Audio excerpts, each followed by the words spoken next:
Welcome to EKF Live. We are on the famed St. Lawrence River for the third event of the 2024 EKF season. Some of the most dedicated anglers in the Northeast have traveled to the Canadian border in upstate New York to fish this world-class fishery, also known as smallmouth Disneyland. The Dakota Lithium, stop number 3, presented by Black Hall Outfitters, starts now.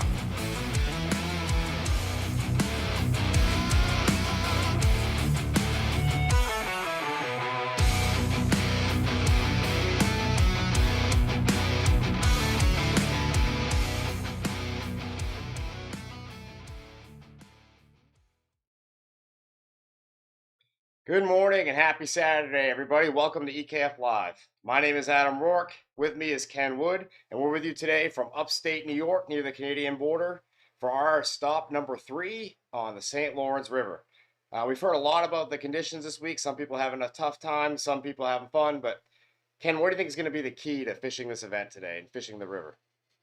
Well, you're going to have to adjust. I mean, the river is a different beast for probably most people. A lot of current up here in the north. You can't really target the fish like you would typically on a pond or anything like that. You have to drift. You know, you have to find a shoal or something and just kind of go up current and then drift down with it, dragging your bait along. The guys that can figure that out will probably do pretty well. Yeah. And the guys who can't, who maybe fish it in a more traditional style or try to go shallow, they might struggle a little bit.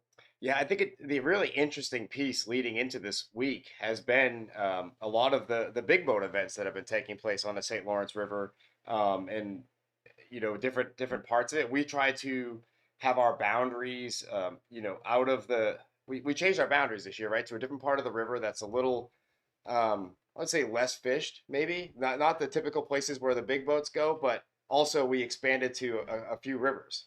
Yeah, I mean, I'm not sure if the northern end is a place where the bass boats don't go. I mean, a lot of bass boat tournaments go out of Messina, which is where we're kind of stationed for this one. MLF was here last week. The Toyota Series is going to be here next weekend, and the Cash and Rods Tour is coming the weekend after that or 2 weeks after that. So I don't know if they make those long runs. I do know that Bassmaster used to come up here, but then they started going to like Alexandria. Now they're in Waddington this weekend because there's so many people that travel down to the Lake Ontario or to the mouth of the river, which is essentially Lake Ontario pretty much. It's very different from the river. So I don't know if that's just traditionally what people do, so they don't fish up here. I mean, they definitely launch from up north, but whether they fish up here, I don't know. There's definitely fish here. Obviously, I think down on Ontario and that kind of area, the mouth area. There's I don't know if there's generally bigger fish or if it's just they're easier to target. Yeah. I tend to think they're easier to target because there definitely are big fish in the river itself. So yeah, I don't know. But yeah, we allowed 2 other rivers. There's the Racket River and the Grass River. They're offshoots of this one. We did in our podcast before this event, we talked about them being lazy rivers, which Hurricane, was it Barry or whatever? Debbie? Debbie, I can't remember. They all have names. The latest hurricane that rolled through, I think it was a tropical storm at this point, or just a strong storm, dropped a lot of water in the area. So according to Don Meisner from Fish Messina, he was saying that there were cars like along the Grass River that were like under like 20 feet of water. That might be an exaggeration, but he said it was the highest he's ever seen it in his entire life. So the Grass River and the Racket River are not lazy rivers this weekend. They're moving pretty swiftly. We've crossed a couple bridges that went over each river. The Grass River to me looked like it had less current. But that it could have just had more depth, right? Yeah, the Racket River could have been shallower. It was a lot more turbulent. We have heard from folks that some of the rivers can be deceiving in the sort of initial appearance, right? They will move. But the St. Lawrence is moving pretty good. I had to meet with Qua Dow last night, give him an identifier because the person he's staying with had to go home for an emergency. Took his identifier card with him, and he said he was down by the Ogdensburg area and going with current. He was going like 8 miles an hour. Yeah. And then going back against the current, he was going 2. Yeah. So it is absolutely moving. more than we anticipated. So that's something that all the anglers are going to have to contend with. But as long as they're safe, they should be fine. Yeah. I don't think there's going to be anything that puts anybody in danger. And maybe on the Racket River, like we said, there were some sections that looked like it was really shallow.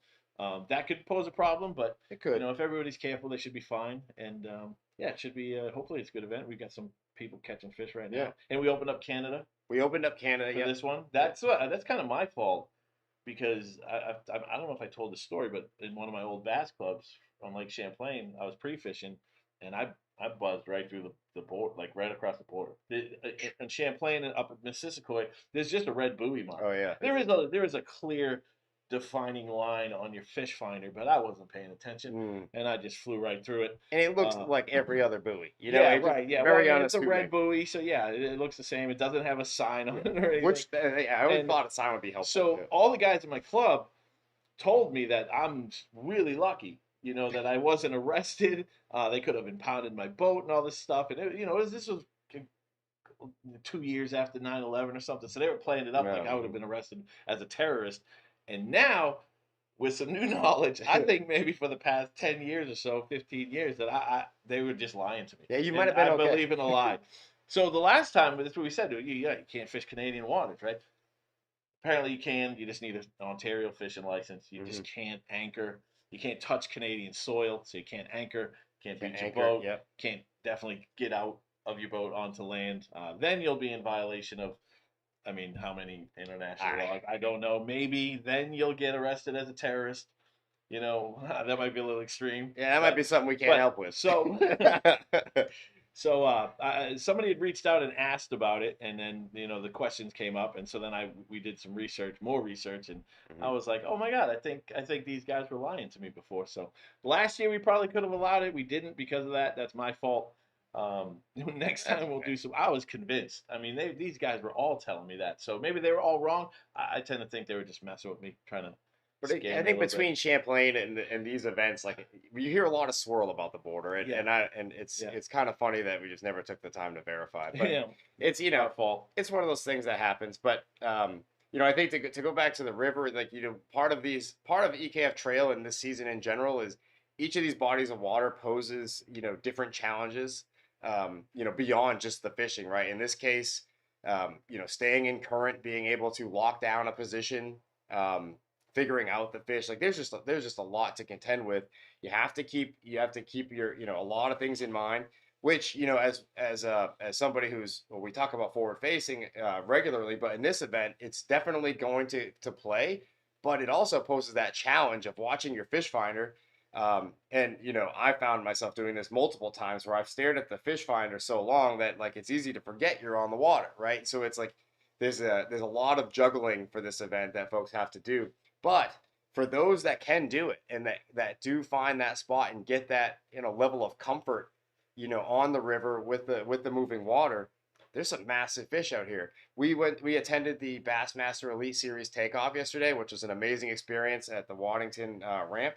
And it was really cool and also very telling to see like these bass boats being pulled by the wake, right? Well, I think sometimes we get pulled around in our kayaks and we just kind of chalk it up to being a kayak, but the St. Lawrence River has parts on it that will not think twice about pulling anything, right? Oh, yeah. We see the barges go by. It's a very well known, well traveled river. There's I don't know, hazards. There's all kinds of things, but that's also opportunity, different structure. Yeah, no, it's definitely moving. And these guys, it's just another element, and it makes me wonder if that's, we have a low turnout for this one. Yeah, we do. We had a fairly low turnout last year, which is we were confused, right? Again, but it makes me wonder if that is kind of one of the reasons why people aren't committing to this event up here on, again, one of the most world-class fisheries, smallmouth fisheries around, or in the world, Bassmaster rated at top number one. Yeah, and it could very well be that's the difference, right? Even the guys with forward-facing sonar, spot lock in that the current is not, you're not going to do that for long. You might be able to do it for a fish or two, but you have to have it on high. You'll rip through your battery really fast. So that's why you do the drifts.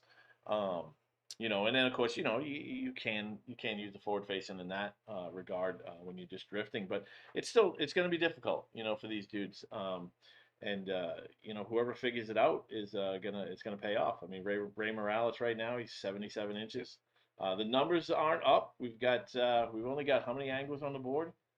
Um, cannot tell. But we also, Seven. We've yeah. only got 7 anglers on the board right now. And for those who haven't been into upstate New York and in this area, there's a couple things here. To Ken's point, our turnout is lower for this event, but also, in addition to all the variables we've mentioned so far, cell service is a huge one up here. We are in.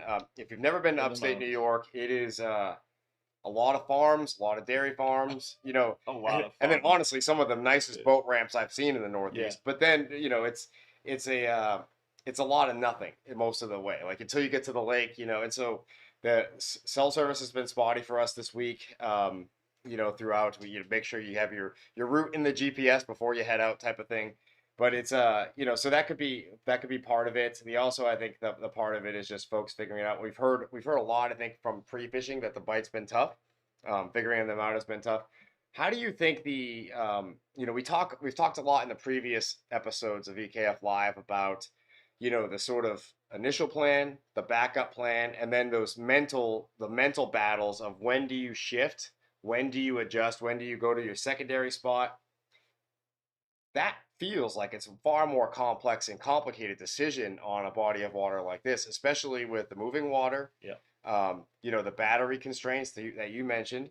How do you make that call in a place like this? Moving water means moving fish as well. Yeah, right, exactly. And I mean, that's the thing is you might have a spot, like right now, Jake Angels. We know he can fish in these conditions. He did well last year. Did he fish last year? I think he might have skipped it. I'm lying about that maybe. He did. Yeah, I don't I think could he check. did. No, we don't have to check. But he knows how to catch Yeah, smallies, right? And he's only got 1575 right now. 15 incher. That's like a what, a 2.5 pounder, if that, 2 pounder. Um, but we don't know where he's fishing. He could be fishing a shoal or some ledges or something like that, and just he's gonna sit there all day and wait for the fish to come to him. Wait for the bait to show up, wait for the fish to show up. Or he could get on a spot in the morning and crush it, and then those fish disappear. yeah, So it is you should have multiple spots to go to within a reasonable area. Ideally, you know what I mean. Like some spot that might be the only spot he has out there. We don't know where he yeah, is, but again, could be the only thing he has out there, and he might have to actually pack up, go to another ramp. You know, but if you're lucky, and you've had enough time, you will have multiple spots in an area that you can bounce back and forth between. sure. And that's a lot of times when you're dealing with smallmouth, that's what you do. You go from one hump to the next, and with forward facing sonar now, you'll see guys. They'll go and they'll just scan, Sure. and if they see nothing, they'll move on. Um, How do you think so that impacts patterns? So if you have a pattern that worked during pre-fishing, the conditions on this river can oh change. yeah, You always factor in the weather, the cloud cover, rain, sunny, heat. But in a river, you have that in addition to the river itself, any rain in the area. How do you think patterns hold up or don't? And if they don't, what do you do? yeah. I mean, it's like anywhere. Your pattern from hour to hour could be different. Yeah, We got weather coming in today. There's talk of some rain. It's definitely windier than it has been. We see the elites. We were watching it earlier. They're out there, um, and they're the anglers who made the run out to the mouth or to Ontario. It's some pretty big waves out there right now, and it's going to kick up throughout the day apparently. So it's going to get worse, and our anglers are going to have to deal with that as well. yeah, It's a pretty big river. It's wide and really wide in certain areas where it's not as wide. If it's shallower, the current's going to be moving faster. So I don't think it changes much. It's exactly the same as it is elsewhere. It's just you have to change with the yeah. conditions. You know what I mean? Yeah, what do you think about the folks that because I think I don't know of any other kayak trail that's come to the St. Lawrence River. I know we've discussed this, throughout the week. What do you think this event, and I know the numbers aren't where we'd like them to be, but do you think this event and from last year as well kind of proves that St. Lawrence can be a kayak fishery? Oh, it absolutely can. I mean, we know just from hearing people talk, we know that there was some concerns. There were people that voiced those concerns, telling people that it's dangerous and you'll never be able to make any headway against the current, things like that. And that's understandable, especially if somebody's saying it and you trust them and everything like that. But Of course. we did the research before we came here last year. We spoke to guides in the area, we spoke to locals, we spoke to just people who know the river. And yeah, of course, you're in a kayak, right? You don't have the propulsion that bass boats have. You could find yourself in an area where it gets a little rough, or maybe you can't make headway against the current. Yeah. But in general, there's nowhere on this river that you're really not safe. I can't say nowhere, but in most areas you're perfectly fine, right? I mean, there's tons of bays where there's no current whatsoever, and it would be like fishing in a pond. Yeah. I mean, I fished a bay last year that was weeds. That was all weeds, and I fished for largemouth, and no current. No problems whatsoever. We fish out of big kayaks, Big kayaks. very Yeah. big kayaks. A lot of us very stable. I mean, some are of course more tippy than others. But yeah, I mean, I think that this is a perfect place for a kayak event, and obviously, I think that would have to do with the weather. You can't come Of here course. right after a Absolutely. hurricane hits, and Sure. dumps a bunch of rain everywhere. And of course, certain times of year, early spring's probably not the best place to go, with all the winter melt and everything like that coming down from all the Sure. mountains and everything like that. But midsummer, no problem whatsoever. I think the You know. part we also forget about just because it's like we focus on fishing is that people in these tournaments and ourselves included, we're experienced kayakers, like we've been in these, we put a lot of hours in these plastic boats, we spend time in them. We know how they handle, we know their limitations, we know, well, and I've learned the limitations of a couple of boats myself, gone too far, but these kayaks are very stable. You know how they handle, especially with the motors now. Um, people know, and they know the limits too, which I think is important. Is they also know that if there's not one tournament that's worth risking a life or safety, so it's you get on to the next one. If it doesn't work out, it doesn't work out. But in this case, and in my experience with it, yeah, sure, it's an adjustment. Fishing in current is an adjustment, but it's never at any point did I think that I was, in a body of water that I shouldn't have been, or a kayak didn't belong.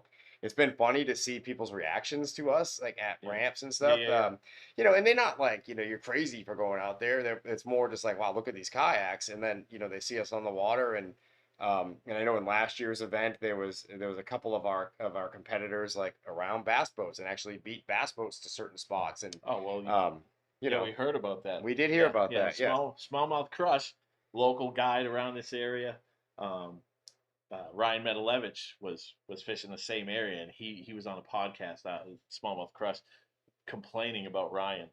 And Yeah. I forget what he called him. He insulted him. What did he call him? A cockroach of the water, something Oh, like I that. It was don't one of know. those I kind of don't comments.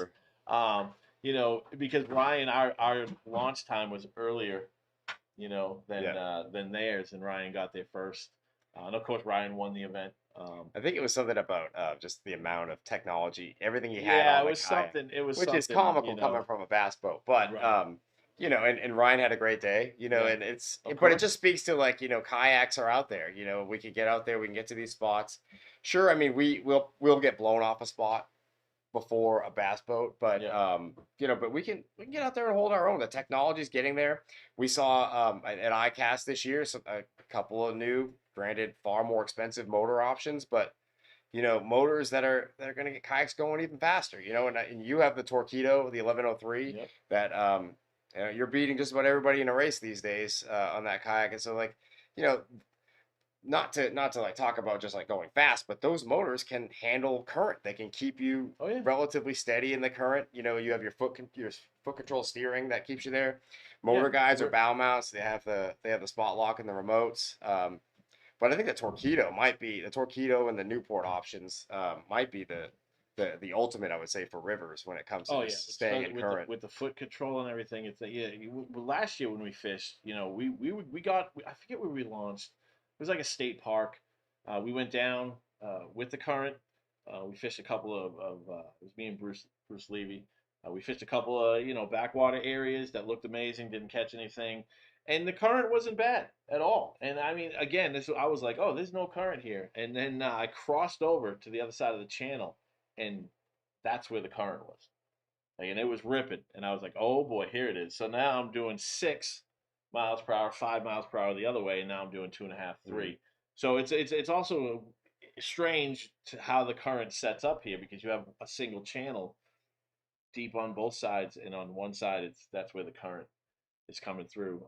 But the Torpedo did fine. You Yeah. know what I mean? Yeah, slower, of course, right? But I mean, I had no issues. I had no concerns whatsoever. And again, yeah, foot control is key because that current's gonna move you. You got all Yeah. the little swirls and everything. I don't know what they call it, vortexes, vortices, Oh, really? I haven't seen vortices. those. Yeah. Yeah, they come down, and they'll spin your kayak. You know what I mean? Or they'll just start to turn. And if you don't have the foot control, or you got to deal with the remote, you might find yourself, facing the wrong direction all of a sudden.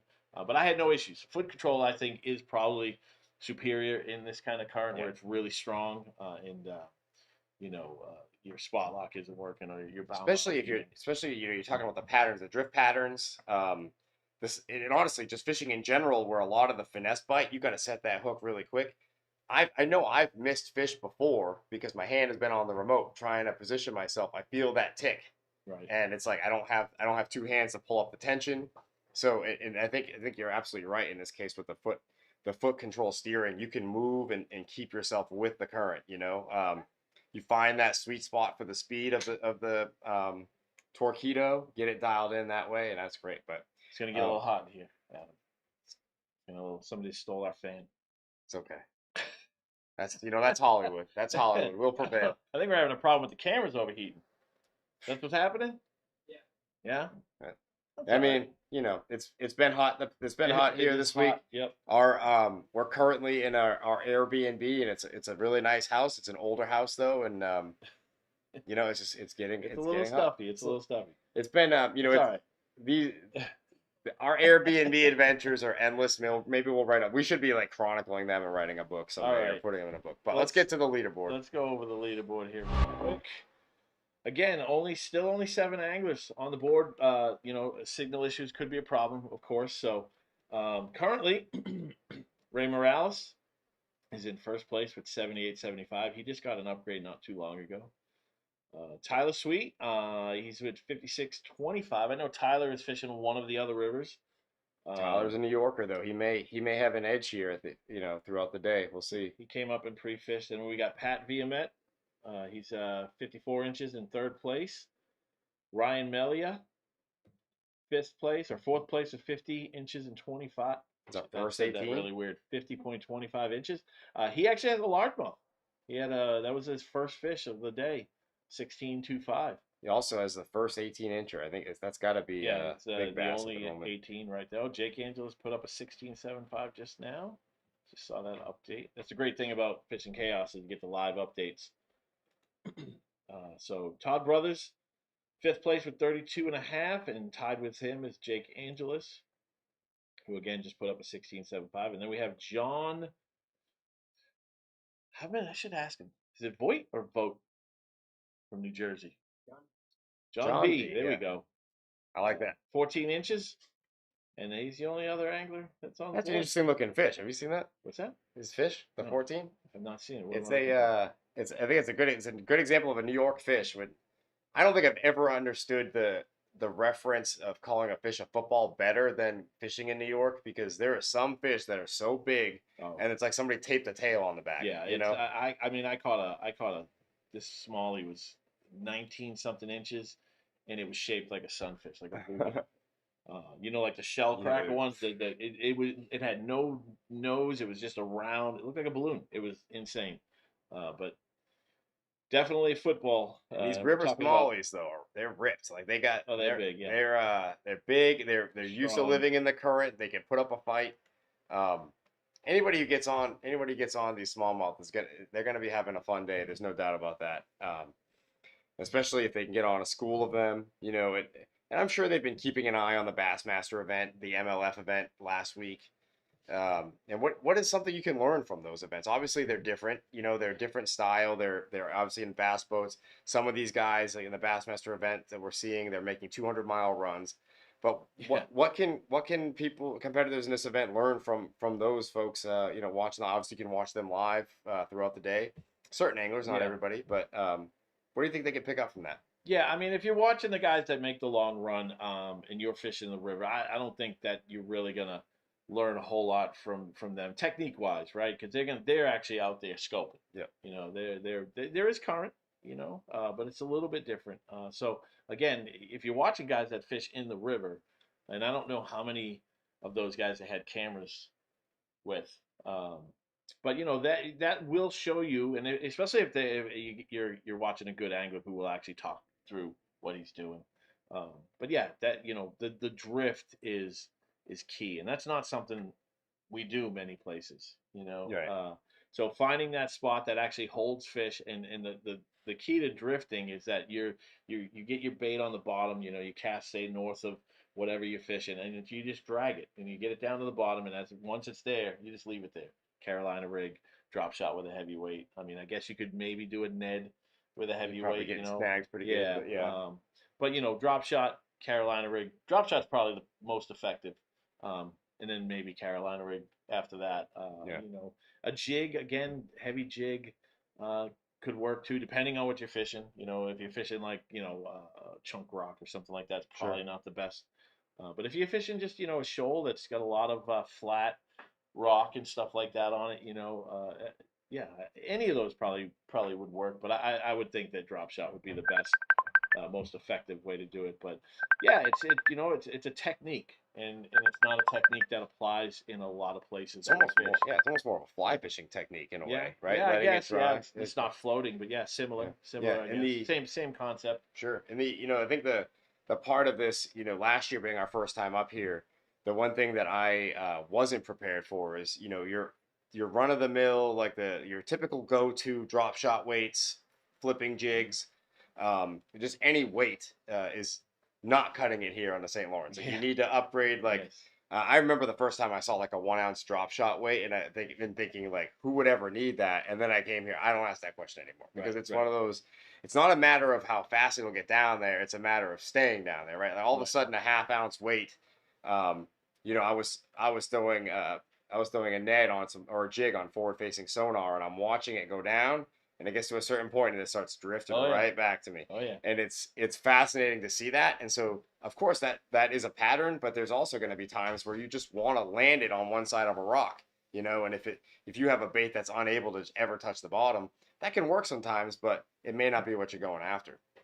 No, it's definitely going to be it's a process. You have to. This is a place that you really kind of have to come and pre-with. You do definitely. If you just come and wing it, which we do a lot. A lot of these guys, they don't have the vacation time when none of us are professional Hmm. anglers. So yeah, some people come in and wing it, and this is a place that you're going to struggle. I mean, we kind of did that. We came up on Tuesday night. Tuesday. Yep. Wednesday, we said, you know what, we're going to go fish. We don't have a ton of anglers fishing this one, so we're going to go fish the Messina area. We thought we would showcase Messina, because Fish Messina has been working with us and everything. So we thought we'd showcase the area, and we went out for what was it, 3.5, 4 hours, and we caught two fish. Two fish. So it's not easy to just go out there and figure it out quickly. And the fish I caught was right near the ramp, right at the dam. John caught another one out, in areas you would expect. But I saw a lot of fish, and they just wouldn't bite. And that's the gamble. You know what Yeah. I mean? When you go in blind, and that's essentially what we did. We just kind of we had high expectations, Hmm. but again, this is a different kind of fishery, and we saw hang cherry up in We that did. That was area. cool. We saw some Um, some boats out there. Yeah. he's not fishing today, so I don't know if he fished that area during the event, but if he did, didn't work out for Seems him like he had either. a similar day. Yeah, to um, us. Yep. but yeah, this is a place that the pre-fishing is going to help you. Unless you can find a kind of a unique area like the spot I found last year. I mean, I don't think there's anything like that up here. This was a distinct Yeah. largemouth area. We did see some of the creeks and stuff that are connected. Brandy Brook was one, had like a ton of duckweed, looked amazing. But that doesn't translate necessarily, right? Because we did Yeah, have some weeds right around the corner in Messina, and a nice cove that looked like it would hold largies, clear water, but a lot of yeah. grass, and not a nibble, Yeah, I've managed to So find a few docks thinking like that'll be my savior, go back to something familiar, nothing on them. And it was, it's one of those places that for me, I feel like map study is a little deceiving. I think this river in general, if you look at it on a map, like I think back to looking at it in the most recent Bassmaster, the top 100 list, and they show it on a map, and it just looks like this long, skinny, unassuming river, right? And of course, you hear the stories, and now with YouTube we watch videos, but it does not do it justice until you pull up to some of these ramps and you're seeing that. I don't know how long that big barge going by, and you're like, oh, geez, yeah. this is not. Well, Steve Smith, Yeah. talking about a barge, he almost got run over by one yesterday. They're Yeah, quiet. they're very quiet. Those barges are quiet, and they are very high, and they might not see a little tiny kayaker Oh down yeah, there, and he heard it coming when it was close, and he turned around, and it was right it must behind have him. He seemed like said it a was joke. about 80 feet away. And if you are around those, and we've talked about this before, the amount of water that these things push, there's a tidal wave in front of the boat. It's pushing that much water. It's so low in the water that there's a wall of water in Yeah, front of it. So if you turned around and there was one 80 feet, that 80 feet's close. Once you get forward facing sonar, you realize that your idea of what is like 50 feet away that's is true. Yeah, is not. You know what I mean? Like I yeah, remember when I first got it, I'm casting up at 50 feet out, and you cast it, and it's like, where is it? yeah. You're You looking at way the thing, you're overshot like, it. where? Yeah, because you're casting 300 Yeah, feet away. 80 feet's really close. it's super, yeah, It's it's a really little really close. close. Yeah, So yeah, that would have been interesting. And he got it on film. It's on a GoPro, right? So it probably looks like it's 3 miles back. Because GoPros are just terrible at that. yeah, Everything looks far away. Waves, you're out 5 footers. You know what I mean? You share a video, and everybody's like, "That doesn't look bad." yeah. You Right, know what I right. mean? It's Yeah. just GoPros just do not do actual things justice. No, but like I always, yeah. Whenever I've sent those, and it's like, "What's up?" and it sent the video, like, "No, no, you don't see what I'm in." Yeah. And sometimes the motor will come crashing down. That'll kind of help the video, but um, So a little movement here on the but leaderboard. Tyler Sweet jumped up in the second. Actually, I think he was in second, but he's got his fifth fish now. He's at 70 inches.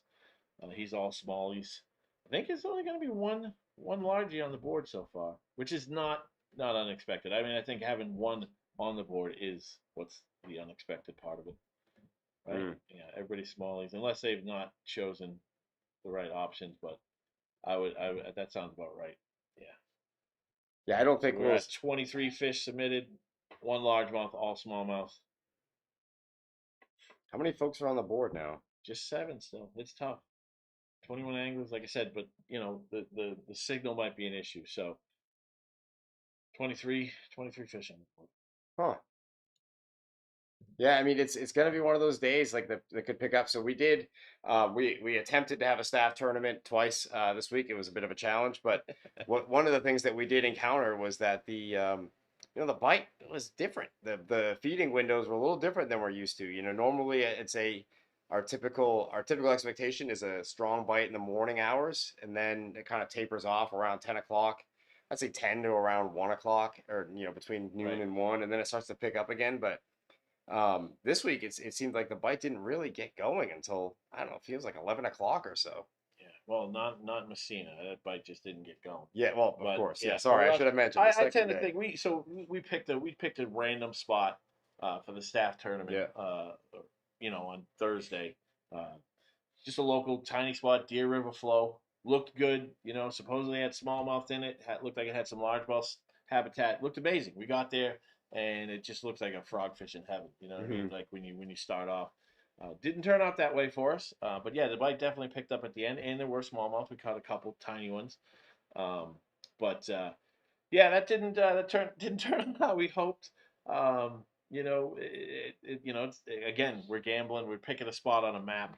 For the Yeah. John wanted to go to He Shomo wanted to go to Day, Showmont, yeah. 2 hour drive. It's he's John's the youngest of us, so John can live on no sleep. It's a discussion we've been having where Been a hot he's going to debate. defy science and biology. I hope he He's does. not when he's our age. He's still going to be doing that. He's still going to be running on running on 2 hours of sleep. Energy drinks.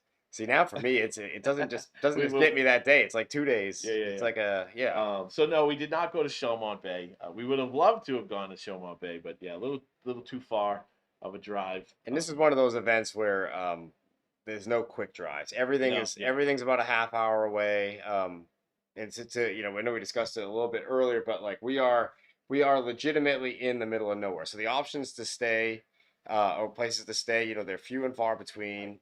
You have most of the civilization, I would say, near the river. But with waterfront and all that comes additional costs and whatever. So it's like, and then the river's long, right? yeah. So we have like 50 miles of Oh river yeah, that's inbounds for this event. yeah, And so there's been a lot of driving this week. And that's also a challenge for the anglers as well. yeah, yeah. There's a casino not too far from here. And some casinos, yeah. If you guys are interested in gambling after this broadcast, also uh, dispensaries. Dispensaries. Those new things that are popping up. There were, and I'm not kidding you, 20 at least on this one. It was like the Vegas strip of dispensary. There were multiple ones in the same parking lot, all with stupid names. They all have Oh, stupid creative. names. Can you imagine? Like, if you open one of those and you partake in the things that you sell, you should probably not be the one naming your business because they are some of the dumbest names. What do we got? You gonna share some? Oh, there's the Dank The Tank, Dank Dank Bank, Bank. the Dank Bank. Mm-hmm. There was Butters. Saw that one. Butters. There's another damn pot shop. That's very creative. What? There was Sparked Productions. That was one I saw last night. I'm trying to think. Oh, there was next to Speedway was the Weedway. It's like Yeah, they've run out of ideas. It sounds like, yeah. they're terrible. And when we were up at Cayuga, was it Cayuga? I think it was Cayuga. They had was it Grandma's Ganja? Grandma's And Ganja, with yeah. the worst drawing of an old lady. Oh my God, this just It sells itself. You don't need artwork. I know it's just bad. But anyway, so yeah, there is some civilization around here that was not what I expected. When I talk about the Vegas Strip, I'm not joking. Lights, neon lights Mm. everywhere. Some of them had drive-throughs. Haven't seen a drive-through one That's before. amazing. Yeah, drive-throughs. So interesting road that I was on last night. But what were we talking about? So I got a little sidetracked there. Well, driving, the amount of driving, what's around. Yes, okay, yeah, right. Um, so no movement on the leaderboard. So we're just making stuff up as we go. That's why. It's it- one of those days. It's gonna be a hybrid event, podcast, Yeah. live stream this time. We're just gonna talk about random stuff. Let's talk about Kennebec though, real quick. Yeah, let's do That's it. our next event.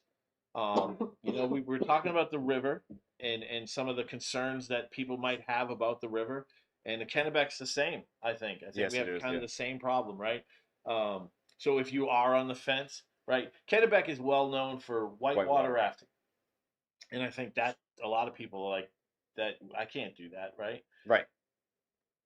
If anybody has that concern, where we are fishing, that is not a problem. That's And not a I have reached out to one of those companies that runs, I forget what it's called, Three River Rafting or something like that. Spoke to the lady. The lady who works there that I spoke to, she kayak fishes.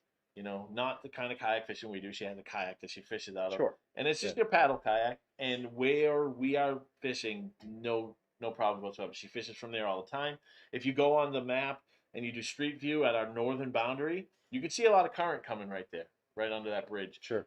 That's south of the dam, Right. and depending on how much water they let out, there could be some moving water there. But she says that people short fish from there all the time. For sure. And And we're also working with Mike. Mike from the state of He Maine. works for the Chamber of Commerce. It's Mid-Maine Bass. Yeah. It's like And he's a guide in the area. He's very familiar with it. He, one of the other things is like he took us out there for a day of fishing during our last event up at Messalonsky. I think it was the Friday before the event. We went out out of one of the ramps that he was showing us, and we were a little on the fence about having an event there. Of course.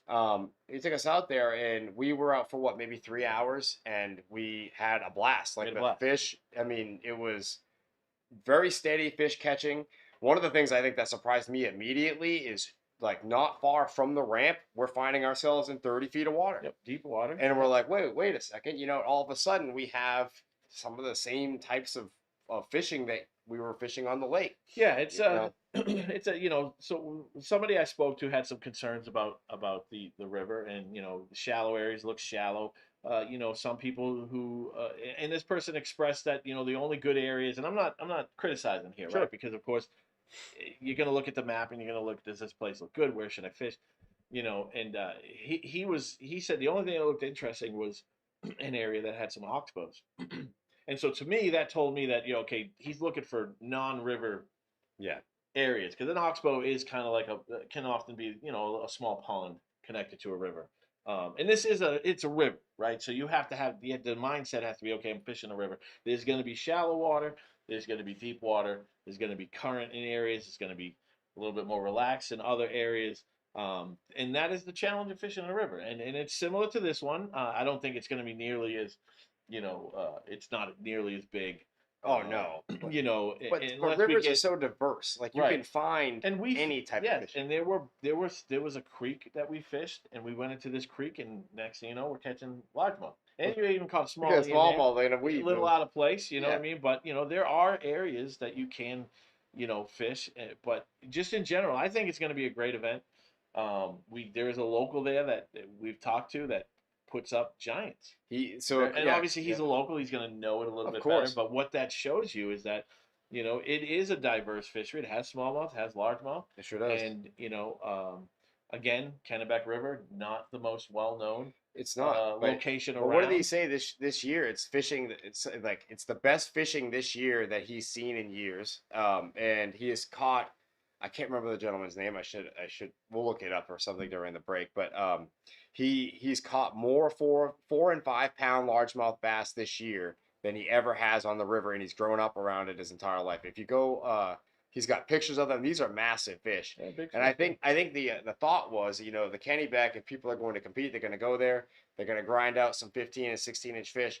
But that's not going to be the case. I mean, it could be the case, but the possibility of those big largemouth kickers, Right. 100% there. Oh yeah. And we put a lot of time in consideration of this event in the Kennebec. We know that people would have reservations. We know it's not typically chosen for events, but Well, Maine doesn't yeah, really have. That's right. Ike and Ellie fished there and Mike had a Aguilar blast. for Yeah, sure. Yeah. Mike Guarino took Ike and Ellie, Mike Ike and Ellie out there, and he had a blast. So it's a good fishery, but Maine's not really well known. They don't really have any destination fisheries, but it is the Belgrades area, and it is a ton of lakes around there that Yep. do produce. Maine is loaded with Maine quality is. fisheries. It's a sleeper state for fishing. There's And the no doubt. Kennebec, they really don't have. Yeah, we've been to Messalonskee and Great Pond between EKF and KBF, half a dozen times, if not more. Hmm. And those two are very well known. And I'm sure we'll be back there Oh, again for sure. someday.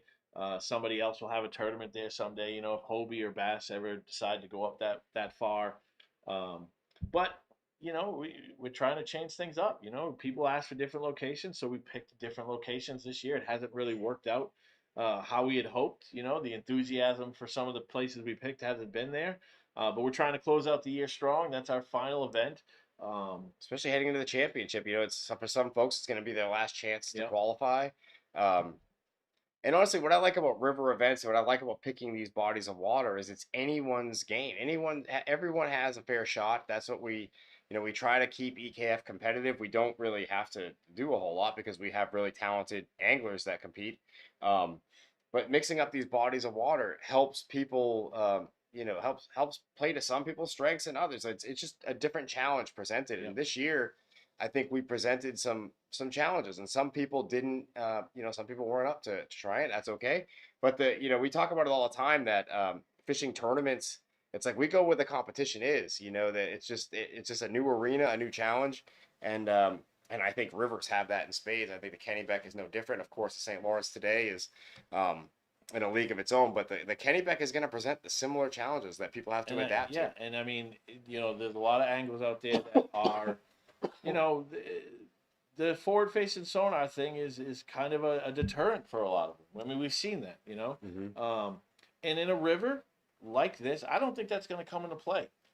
Typically in a river, the fish stick to the sides, they stick to the banks, the steep banks. You don't find them in the middle. You can, of course, but I don't think you'll find anybody just out there in the middle just killing it. Yeah. And other people just can't compete. The guys that are bank beaten can't compete. I don't think that's going to happen for this event. Again, yeah, of course, so you might find somebody on a bridge, looking at the bridge pilings or something with forward facing, targeting them that way. But again, I don't think that that's going to be a bigger advantage over anybody else, because it might be there pre-fishing. The rivers, all the laydowns that are along the edge, flipping those, that's where the bigger fish will go. Yeah, there was so many options. Like, it's not going to be clear cut. Yeah, I think it's going to be a good event. Whether people fish it or not, those who do, I think are going to have a great time.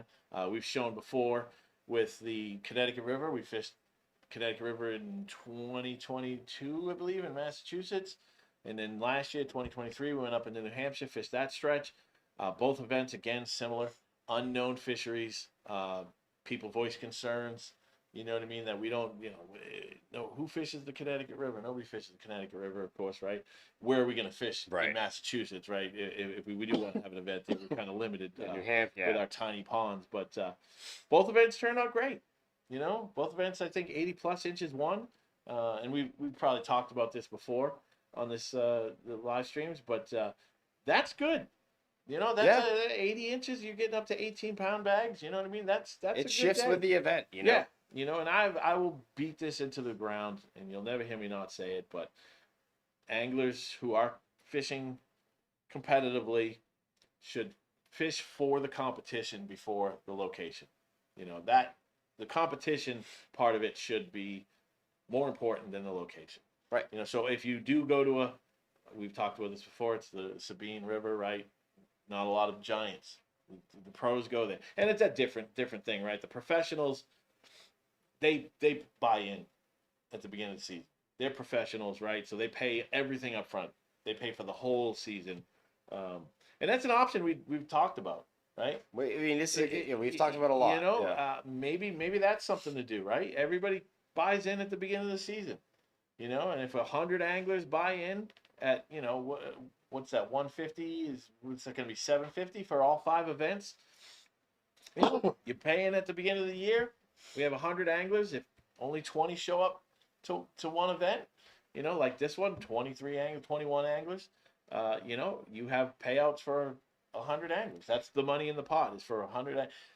It's not been done before, but it's something that we've discussed. And maybe that could change things, because this sport will never get. A lot of anglers want it to go to that professional level, but it will never get there. It will never get there if anglers aren't committing to the trails and committing to the competition side of it before the location side of it. A limit of 80 inches will cash if it cashes a check. What's wrong with that? Yeah, of course. Right. So you can't. World-class fisheries are great, but you can't go to a world-class fishery every time. Right. You know what I mean? Because there are times when tourism bureaus, for instance, right now, tourism bureau reached out to us, wanted us to come and bring an event here. They want tourism dollars. They lost some of the events. Like I said, a lot of the anglers will shoot down to Chaumont Bay and Lake Ontario and stuff. So launching up here in Messina, which is far north, we're at the Canadian border. It's like the last big ramp.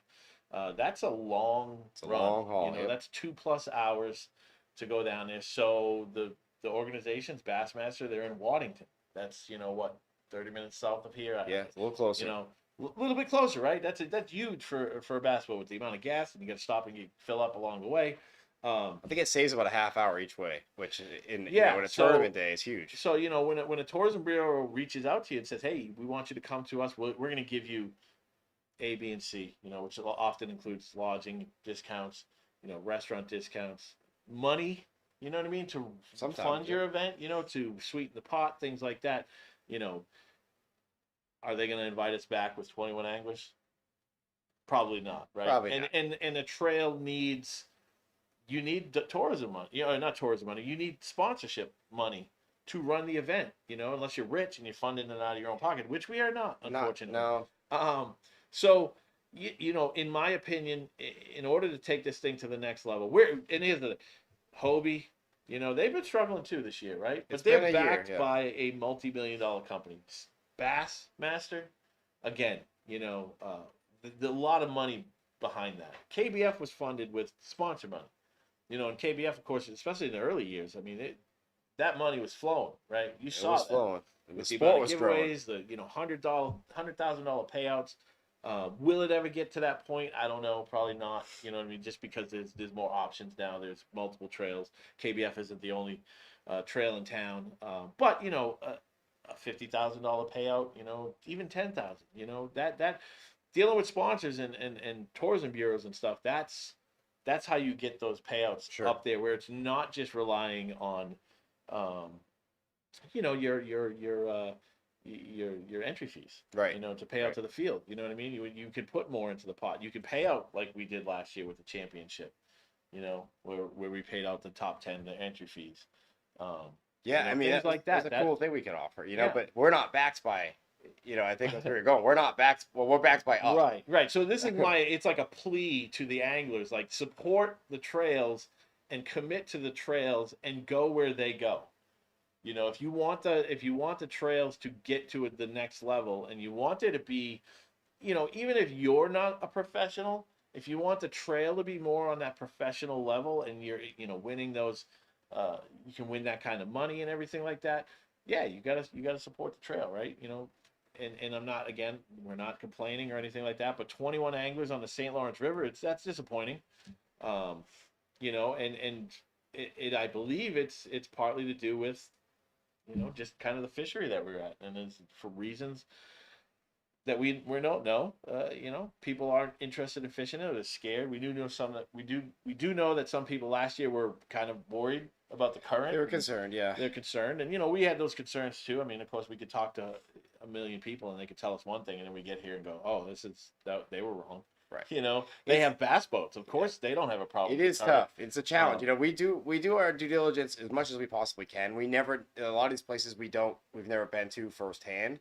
Some we have, and some we know people we've known forever that we ask and consult. But it's tough. It can be tough with picking. We try to keep a trail fresh, and try not to just go to the names. Try to help other areas, but it's a perk. It's an advantage, and it keeps the competition live. But anyhow, I believe we're ready for our first commercial break.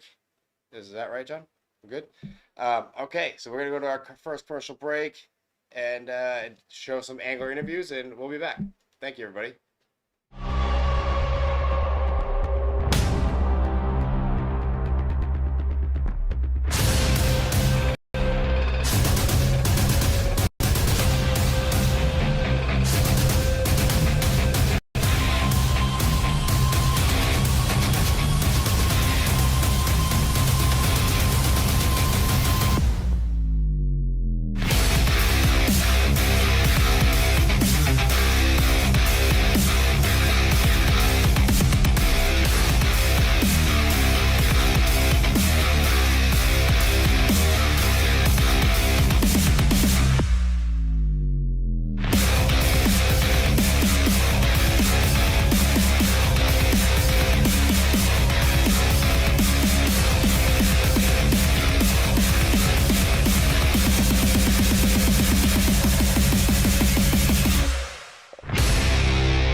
Forged from the harshest environments, Dakota lithium batteries are built to endure. Engineered with lithium iron phosphate, they give you twice the runtime, at half the weight, last 5 times longer, and provide exceptional lifetime value. Let's go! Backed by an 11-year warranty, they keep you on the water from sunup to sundown. Go further. Last longer. Play harder.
We are Yak Attack, a leader in watercraft accessories and mounting systems made in small town America with a built for life guarantee. From rod holders to fish finder mounts to cleats, tie downs, and more, Yak Attack products attach quickly and easily to your boat or kayak, including virtually all built-in track systems. For more information or to find a dealer near you, visit us at yakattack.com.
My name is Jacob Stem, and I am from Lehigh Valley, Pennsylvania.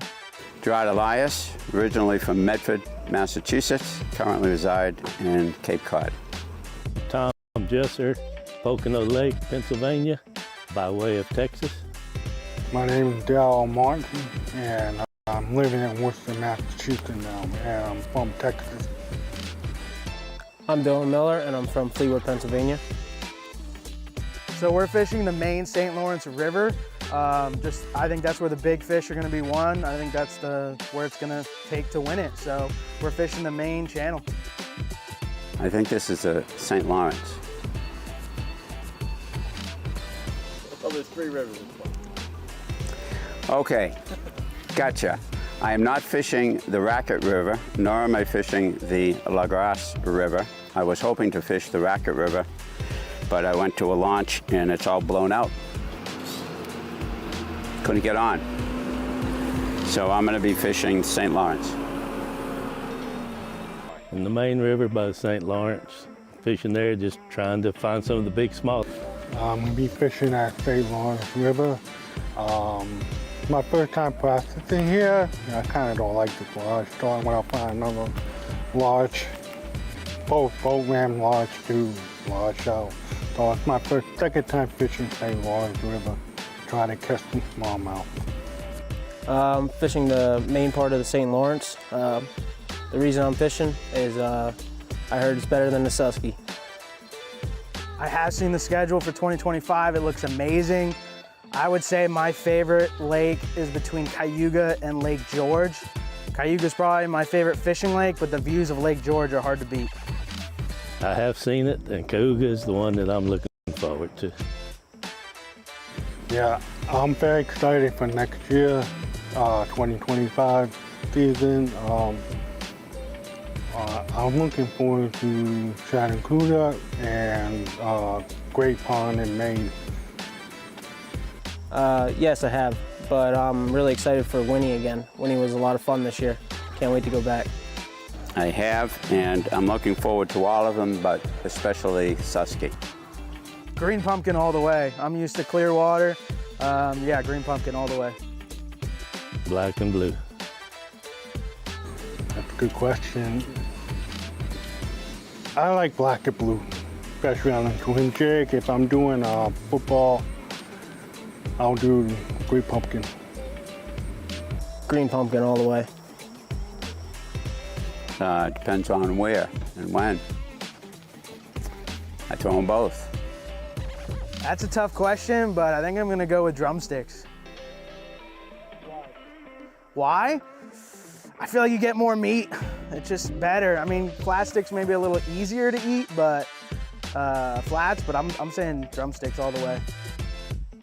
Flats or drumsticks? Flats all the way. Flats or drumsticks? Flats. Definitely flat. Is that a real question? Can only be flats, of course.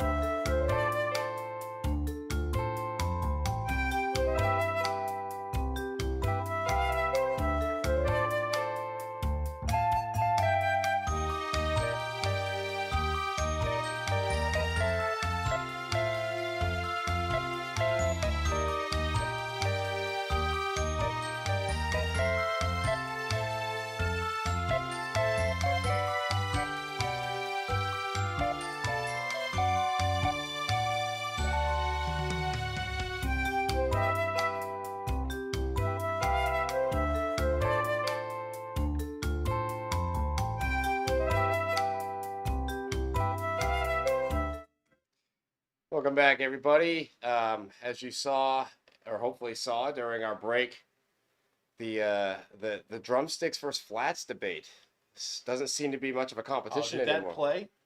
Right? We played Is that that, what yeah. you So, what do you? Listen.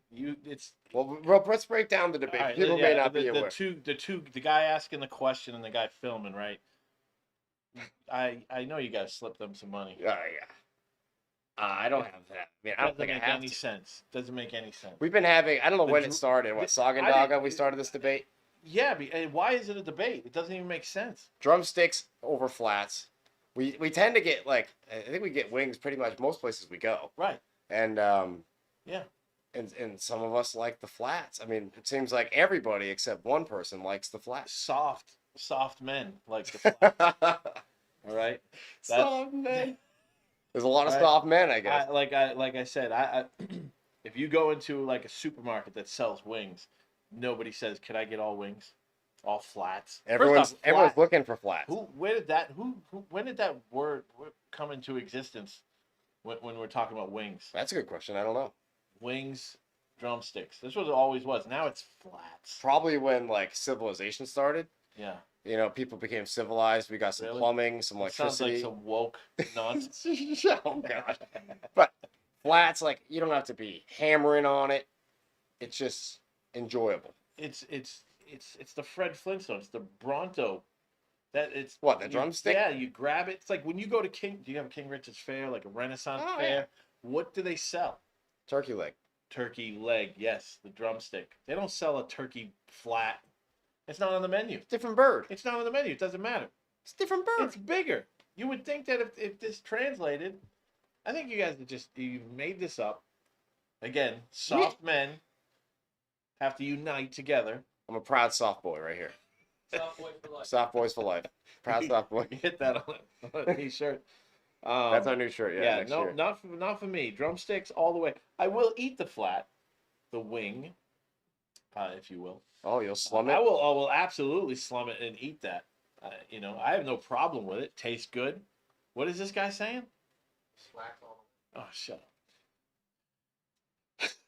It's a flat house. It's a house of flats. That was The house that conversation. flats built. It's Uh, been at the. It's You it can't started have as one still a without debate. the other. How about that? All right. Well, But that's next time we go out to eat and we get wings, if I see any of you touching the drumsticks, it's going to be a problem. it's not going to be a Oh, it's problem gonna because be a we're not problem. touching. It'll be a problem.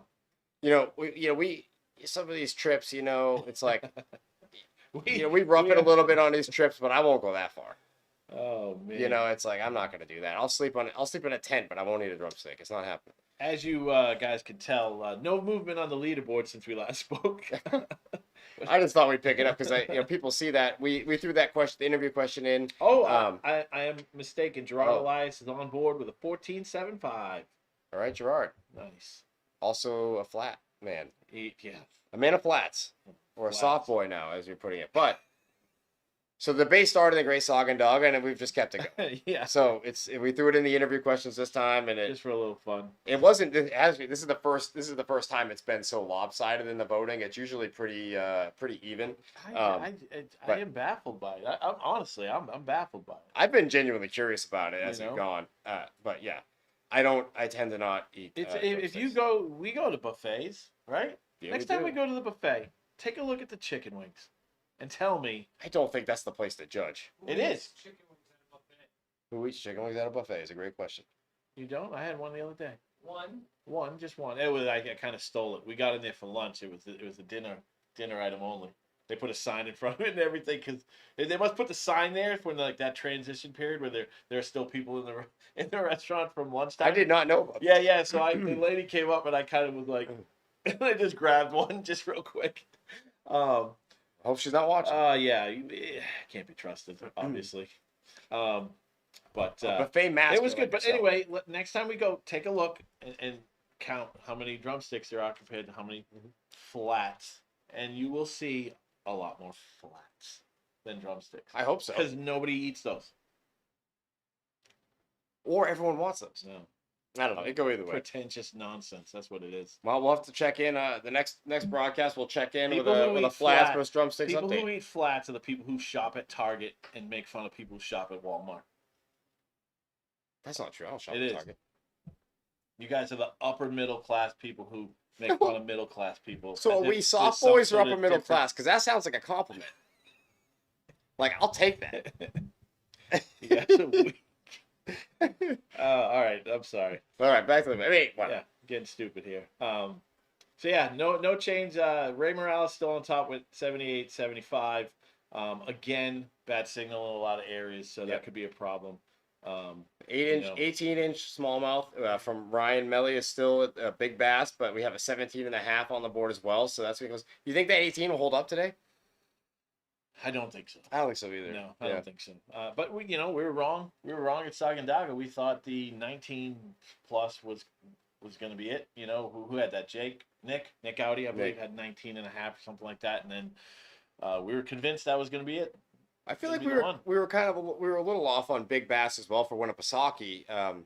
We did though. It's actually kind of funny how we've been pretty accurate with our predictions in the past couple of broadcasts.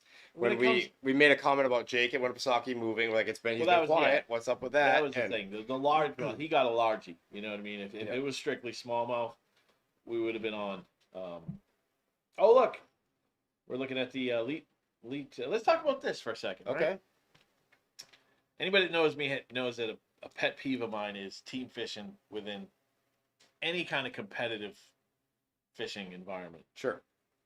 I think it might have been Chris Johnston on board. Maybe it was Corey yesterday at the weigh-in, and Dave Mercer made a comment. Like he openly said, "You guys, him and his brother, Chris and Corey Johnston, you guys work as a team."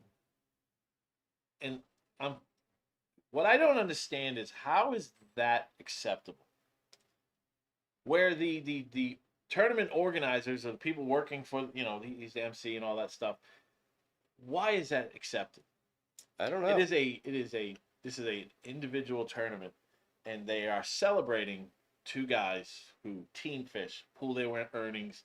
I mean, even I forget who was on stage. Might have been Corey, might have been Chris. Either way, whichever one was struggling yesterday. I think Chris was struggling, so I think it was Corey on stage, and he was saying that they had, he wanted his brother to come to that spot. And he hoped he would, come there and start catching them, and he didn't. Well, now, they're second and third. So obviously, I'm assuming Chris and Corey are fishing the same area today.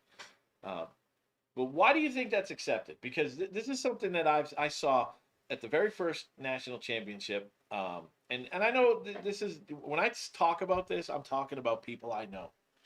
Because I know anglers and they're friends of mine that do this, right? It's accepted. It's not against the rules. Right.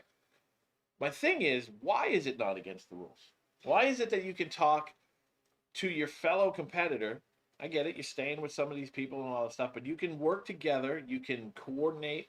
You can have one guy's going to fish this part of a point.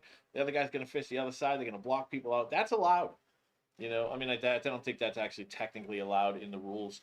You can't impede somebody from fishing another area. But, of course, etiquette and all that stuff. You have one guy on one end of the point, another guy on the other. Most anglers aren't going to roll up. But why is that allowed in fishing? It's not just kayak fishing. It's fishing in general. Yeah. And to me, it's bizarre because you can't talk to guides. You can't talk to non-competitors, but you can talk to competitors.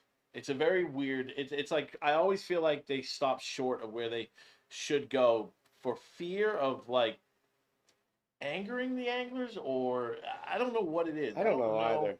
I kind of wonder if they hope it works itself out. Like, the tough part is with brothers. I mean, they're never gonna. They can fight, but they're gonna. Right, they're but still it's not brothers, just right? them. I mean, there was talk. JT Tompkins got DQ'd, and he got DQ'd because he got information from an MLF official on where to fish, and he apparently rooms with Trey McKinney, and where they both started yesterday was the same spot. So it's like the argument is like, well, JT got this info. Clearly, he probably gave it to Trey. Trey doesn't get DQ'd, right? Because it's okay for a competitor to tell another competitor. So if that's what happened, that's a little gray area, kind of weird loophole or whatever. Yeah.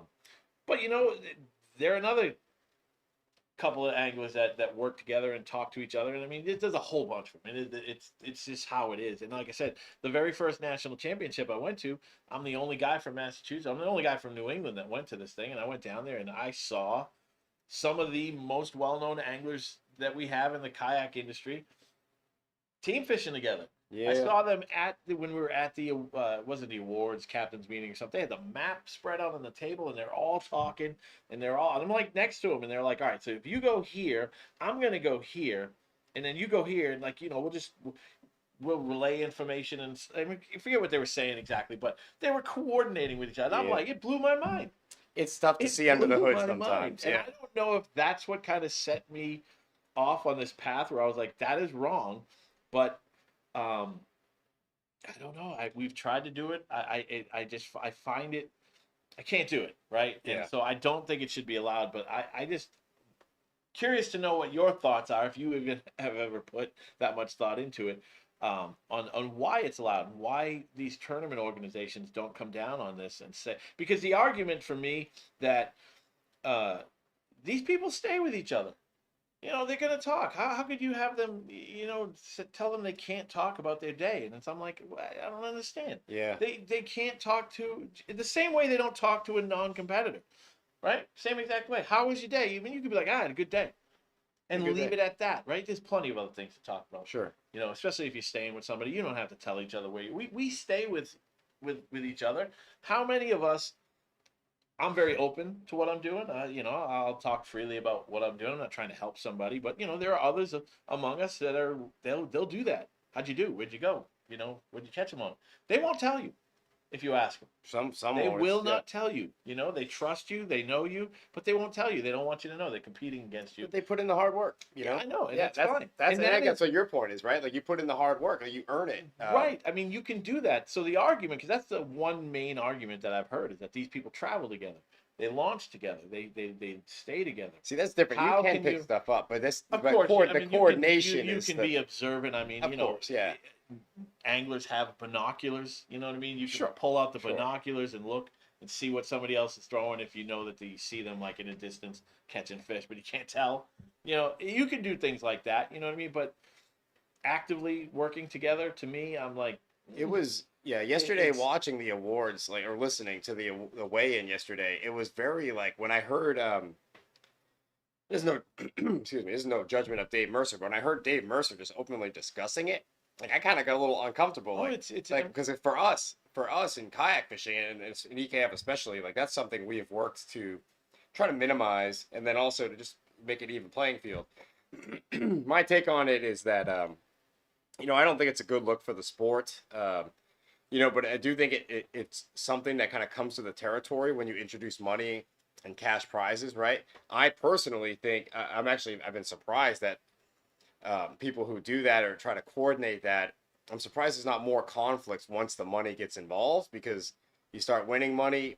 There was like some, I think Johnston brothers pool their money. I think it's different for brothers, but like those gentleman handshake agreements, like hold up until there's real money involved, and then sometimes, so there could be some conflicts. But I don't. There is that rumor, I mean, that's there's a rumor, and that happens, and that's fine. I would never it sounds like a terrible idea to me. It does, right? It does. Like if you and I were to do that, of course you'd be the one making the money, and I would just be like pumped about it. But that at the end of the season, you might be a little annoyed that you produced all the checks and I'm getting a cut of it for some reason, and why. I've been actually surprised that stuff hasn't come out more. But again, that's all speculation, whether that happens or not. But I mean, the idea behind it would be that if it's your turn to win, the other anglers would prop you up, like help you get that win.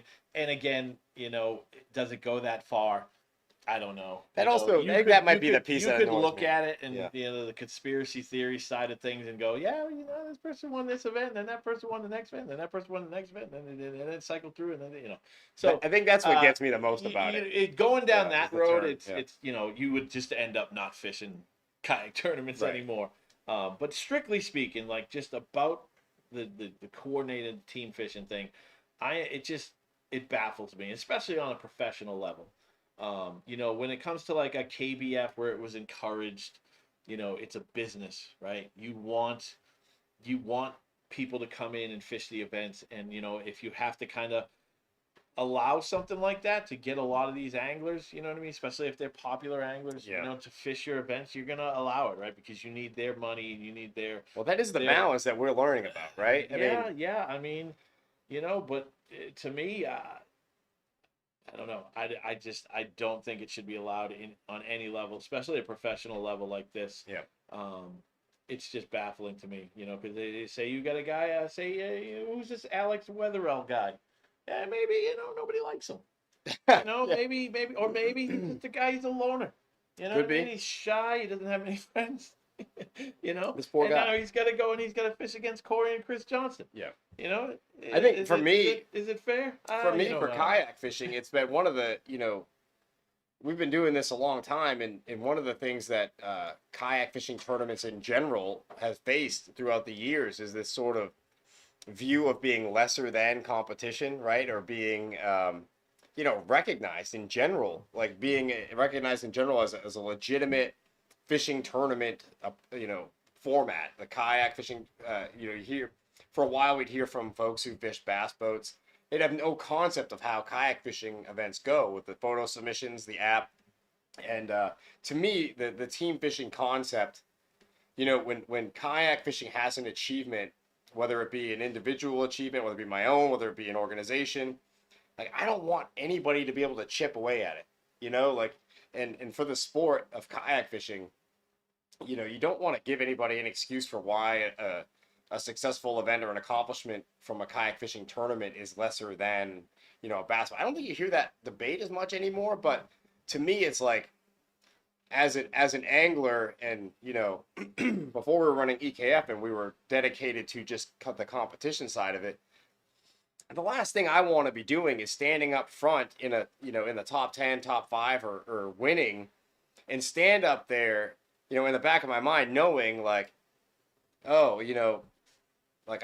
thanks to Ken, I got that spot, or thanks to so-and-so, I got that spot. Like, you don't want to win with an asterisk, right? And that to me is like, and it, there's always going to be a level of like, you can't just not hear people in your house, right? You're going to hear people talk about it. You're going to see people, at their kayak rigging up. You're going to see, and you can't help but see it, but that doesn't give you enough to team fish, right? It doesn't give you enough to know like, oh, Ken's throwing a green pumpkin Senko. That means he must be fishing here. It's like, no, that'll work anywhere, right? So I think it's the intentionality of it, but, people are really good at going over our rules and finding what they say and what they don't say. And so, I think we've taken we've addressed some rules this year to clarify, because the wording, you can't make wording too concise, right? Because then it limits, and then Right. but you also have to, we have couples that travel and compete together. We're not looking. I think that's great. We have Of families course. that go. That's And amazing. So we had to carefully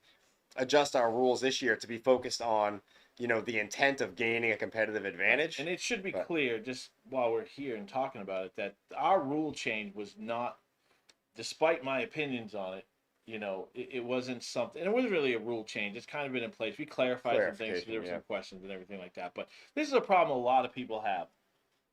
I just happen to be someone who is in agreement with that, as opposed to some of the other directors out there who are on the other side of things where they disagree with it. Right. So it just lined up like that, But I firmly believe that all tournament organizations should put an end to that, to an extent where it is now, right? Obviously, again, we've talked about, you can't stop all Sure. talking, and you don't want to, right? Like, I want to know, how do you fish? How was your day? Right? You don't have to tell me anything besides like, yeah, I crushed it. You know what I mean? That's fine. There's absolutely nothing wrong with that. But the whole, I was fishing, main lake points, throwing a green pumpkin jig, you know what I mean? Get a little bait fuel on it, popping it, just the details. Right. The Play by details play. Right. Step-by-step Exactly. instruction And then, manual. and then, you pull out the map and go, so this point on where where are you fishing? Oh, yeah, you get this point right here. This should play over there, here's another point, that sort of thing. That's where it goes too far, in my opinion. And, it's detrimental. Another thing, it's detrimental to a tournament organization. There are countless anglers out there that do not fish these events anymore for that specific reason. Sure. Because they feel like they can't compete. They don't want to do it like that, and they can't compete against some of the people that do. Yeah. Whether or not that's, you change rules because of that, but, I don't know, you can't change rules based on just the opinions of some. Sure. But we take a look at our and rules that's not every why year, right? That's not why we did that. We're trying Sure. to make the most professional trail out there, even though our numbers might not be at the same level. But we want the rule. We want the rules and everything to reflect. Correct. Yeah. A more where we think the sport should be going. Like, that's what our goal is, right? Like, we fished all the others. There were things that we felt needed to change, and so when we started EKF, we said, you know what, let's make those changes. Let's make the trail that we wished those were, and make the rules that we wish they had. And we're using KBF rules, right? They're kind of universal. They're pretty much universal. We have some addendums, and that's just one of them. So I don't know. I mean, this sport, it was going along really good.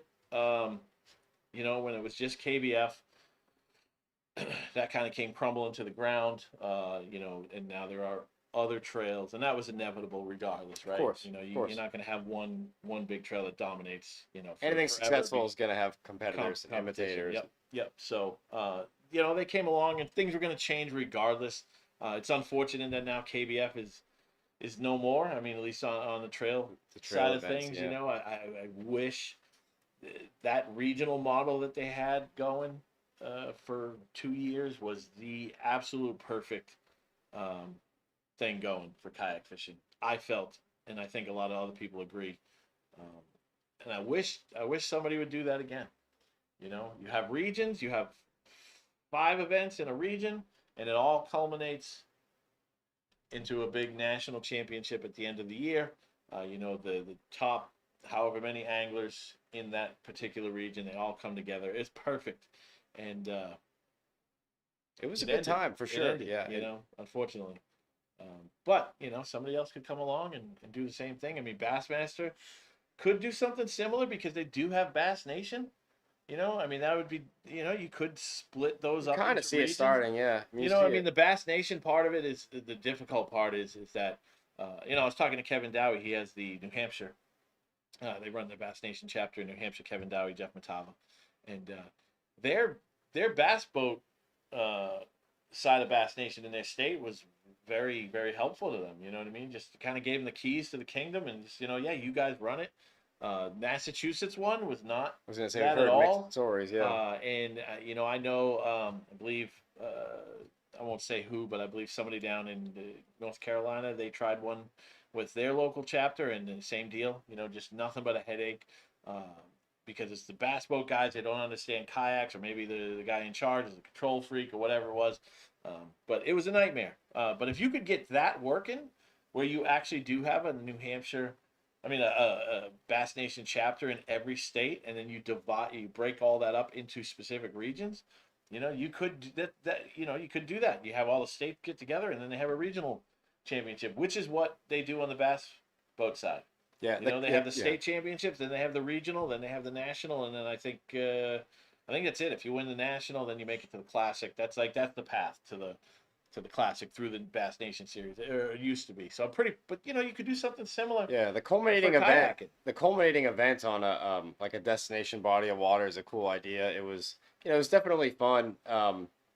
It seems clear that it wasn't sustainable, at least the way that it was run, but there were good times, but it's something that I'd like to see again. And maybe that's something that doesn't have to be through like one unified tournament trail. Maybe it's a certain amount of competitors from a couple of regional trails that compete, but there's definitely some ideas. I do see it coming. I think the growth and expansion of the Bass Nation stuff, but even then, like the numbers have been, like, even besides some of the challenges working with the bass boat clubs, I do think that Bassmaster probably needs to come up with a separate path for kayak anglers, so they're not, it's gonna, those folks that are sort of, like the folks that are keeping the doors closed from the bass boat events, like, you're not doing Bassmaster a favor. If Bassmaster wants to continue to grow, I think honestly, if anyone ever approached me with the idea of expanding a trail and saying, like, let's have them work with bass boat guys, I think immediately a red flag would be, I'm saying, like, it's like oil and water at times. It should be a completely separate deal. But I don't know the ins and outs of Bassmaster. I'm sure they're probably, in some cases overly complicated just from legacy things. Yeah, but that was probably the easiest thing for them to do starting out, right? Well, we already have Bass Nation chapters in probably every state or close to it, right? That functioning. So let's have we'll start the kayak chapters, and we'll have them kind of work with what we already have in place, right? Mm-hmm. And what I don't know if they anticipated was just kind of the pushback, or just the lack of care. Like, they didn't give a crap, right? Like, we had a bunch of people who joined, and then they never cashed a check. It was like, July, when I finally was like, dude, just give us the money back, and then they cashed it, like, right after that. Like, it was ridiculous. Like, immediately after they cashed it, and I had been asking, like, over and over and over again, like, when are you going to cash a check? And I think this was during COVID. It might have been during COVID. So we really didn't have a plan on what we were going to do. I think we decided we were just going to have one big event, instead of like a season of multiple trails, and then it culminated in a championship, and then those people went on to fish the classic, which they should call it the classic, but they don't. I don't know why. It's amazing how you can take something like that. It was a disaster, you know. And I was like, that's it. I'm not trying it again the following year. Mm-hmm. And I know, I don't know what happened to the one that was in Connecticut. I know I initially helped with just answering questions and stuff, setting that up. I do think they ran it that year, but I don't think many people fished it. Yeah. And then that just dissolved. There's a couple that were just events that were like, and then New Hampshire, cash only pay at the ramp, and it was Maine had a chapter, right? Briefly. And then I don't know all the details in that. That didn't work out, you know what I mean? And now we have the guys in New Hampshire that are doing it, and they have some low turnouts, you know what I mean, for their events, but they're putting them on. We fished one. I fished one. It was 12 anglers. It was a fun time. Not ideal, but it was a great time. They ran a great event.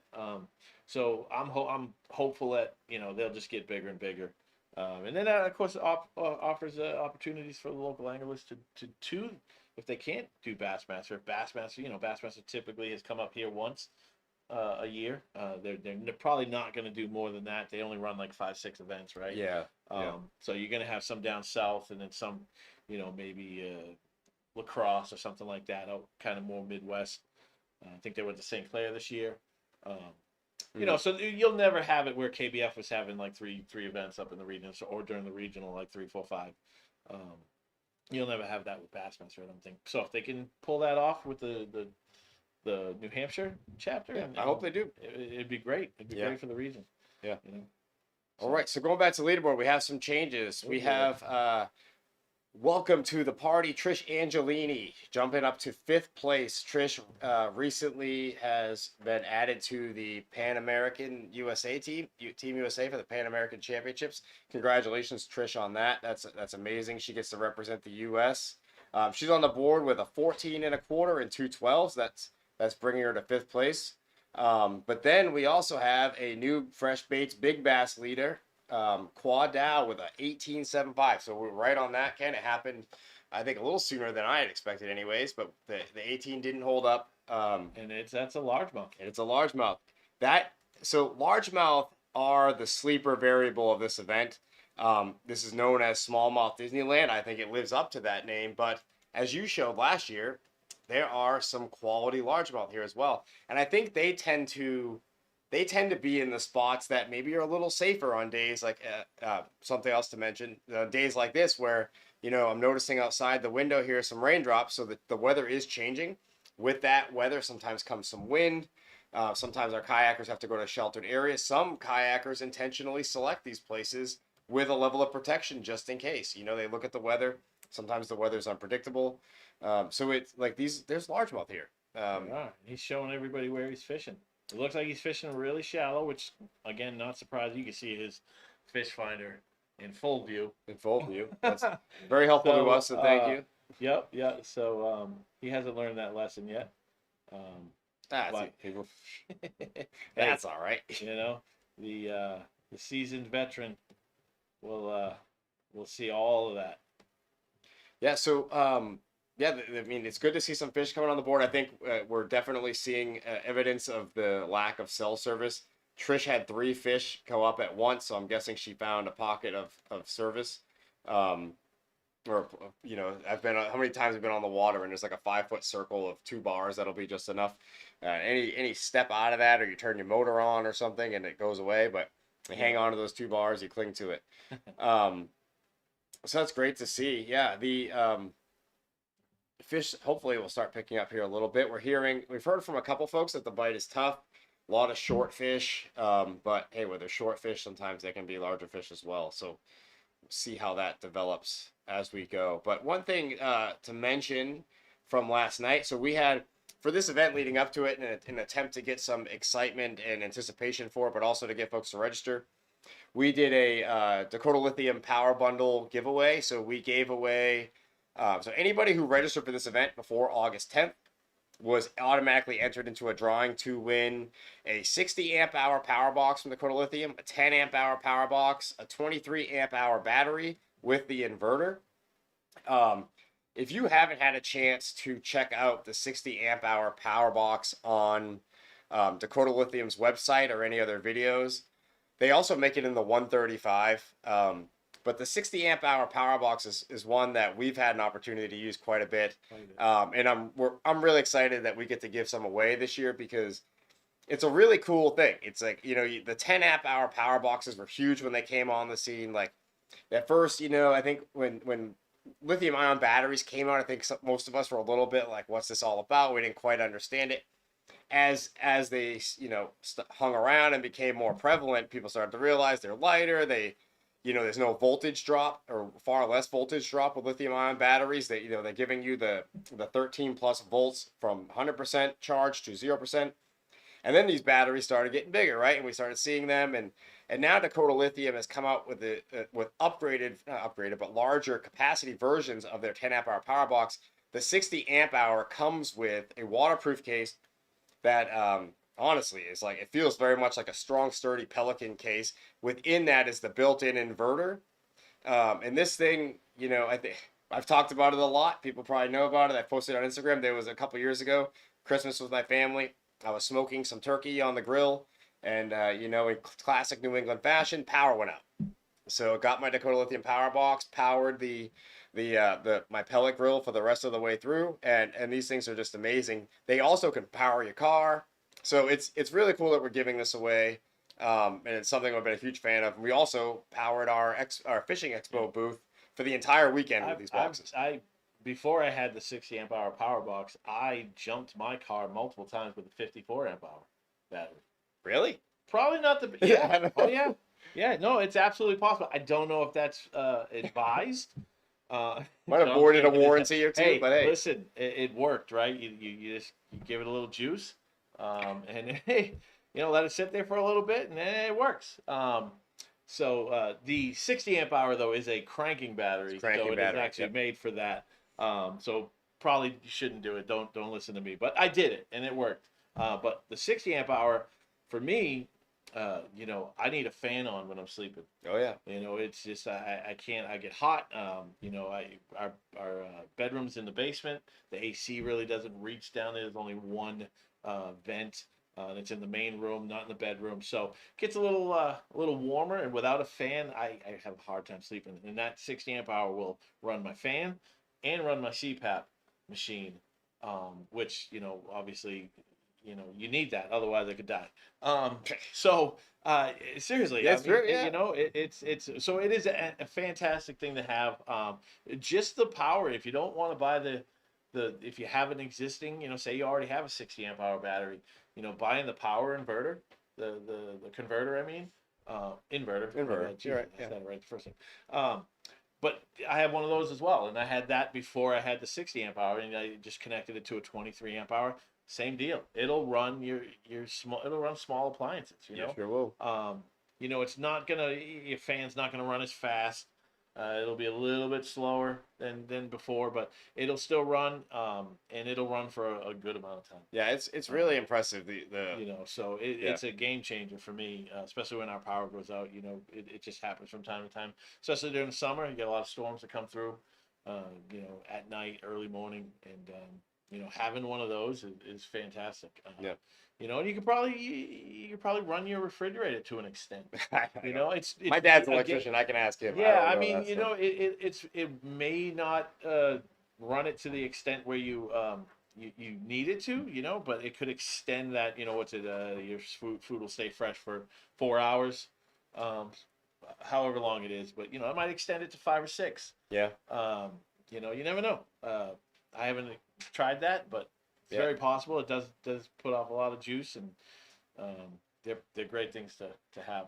It's been really cool. We've been with Dakota for a long time. You were, as Stormy put it yesterday, one of the OGs on the team, Ken, and then I was also, I also joined the team later on. But it's been really incredible to see how Dakota's batteries have they've expanded the selection, and then also they continue to shrink the batteries, which is fascinating. The 54 amp hour batteries used to be, they weren't big, but no, they're now tiny, and it's really cool. And these power boxes have been a really cool thing. If you ever go camping, you ever do any off grid type stuff, the 10 amp hour power box is a staple on my kayak. Really, it powers my GoPros. I always have it with me just in case I think the dreaded, the night before tournament dream of my battery dying on my phone and I can't submit fish. Everything can go right, but that your phone dies and your tournament day changes quite a bit. So if you haven't had a chance to check out those power boxes, please do so. Daryl Martin won the power bundle yesterday, so congratulations to Daryl. I'm sure he's excited about it. I hope he is. And then we'll be giving away a 60 amp hour at our awards today, a 60 amp hour, a 10 amp hour, basically the bundle, but individual. Yep. So the 23 amp hour is paired with the inverter, which is a sleeper combo because it holds up really well. It lasts a surprisingly long time for like charging your phone, running small things. And the 23 amp hour now comes with a USB port. USB built in. USB-C, I believe, as well. USB and USB-C. Mm-hmm. Watch this. Oh, put your thumb up. What? Hey, we got the magic thumb bubbles still popping up on the screen. We do? What's that mean? If you do a thumbs up, it's something to do with a Mac. A little thumb bubble will pop up. Oh, yeah. I don't know. Sorry, here's the part. It's not working. So we see it on our screens, but it's delayed. So, it's fine. We'll watch it back later. I saw one a minute ago. I switched over to it. I saw it there. Not a big deal. It's not as funny. There's probably people out there who are watching, and if they see that pop up, they're probably like, "What is going on with this? What's that thumb bubble for?" Oh boy, There we go. we're struggling. So it looks like we have Tyler Sweet is nipping at Ray Morales' heels. He's got 77 and 3/4. He's an inch behind now. He just added a 14 and 3/4 to the board. Gerard Elias is up in the 5th now. He's actually he's got 3 largies. He's going for the largemouth. That's what I did last year because I couldn't catch a damn smallmouth anywhere I tried. That's a bold strategy, and it seems like It can work. I mean, I don't know Yeah. where he's fishing, but I didn't see anything. The stuff that I saw last year when I fished it, it looked. I didn't see anything that looked nearly as good as that. Little things here and there. So if I had to guess, he's either in one of the creeks or he's just fishing a shallow area. He's fishing grass.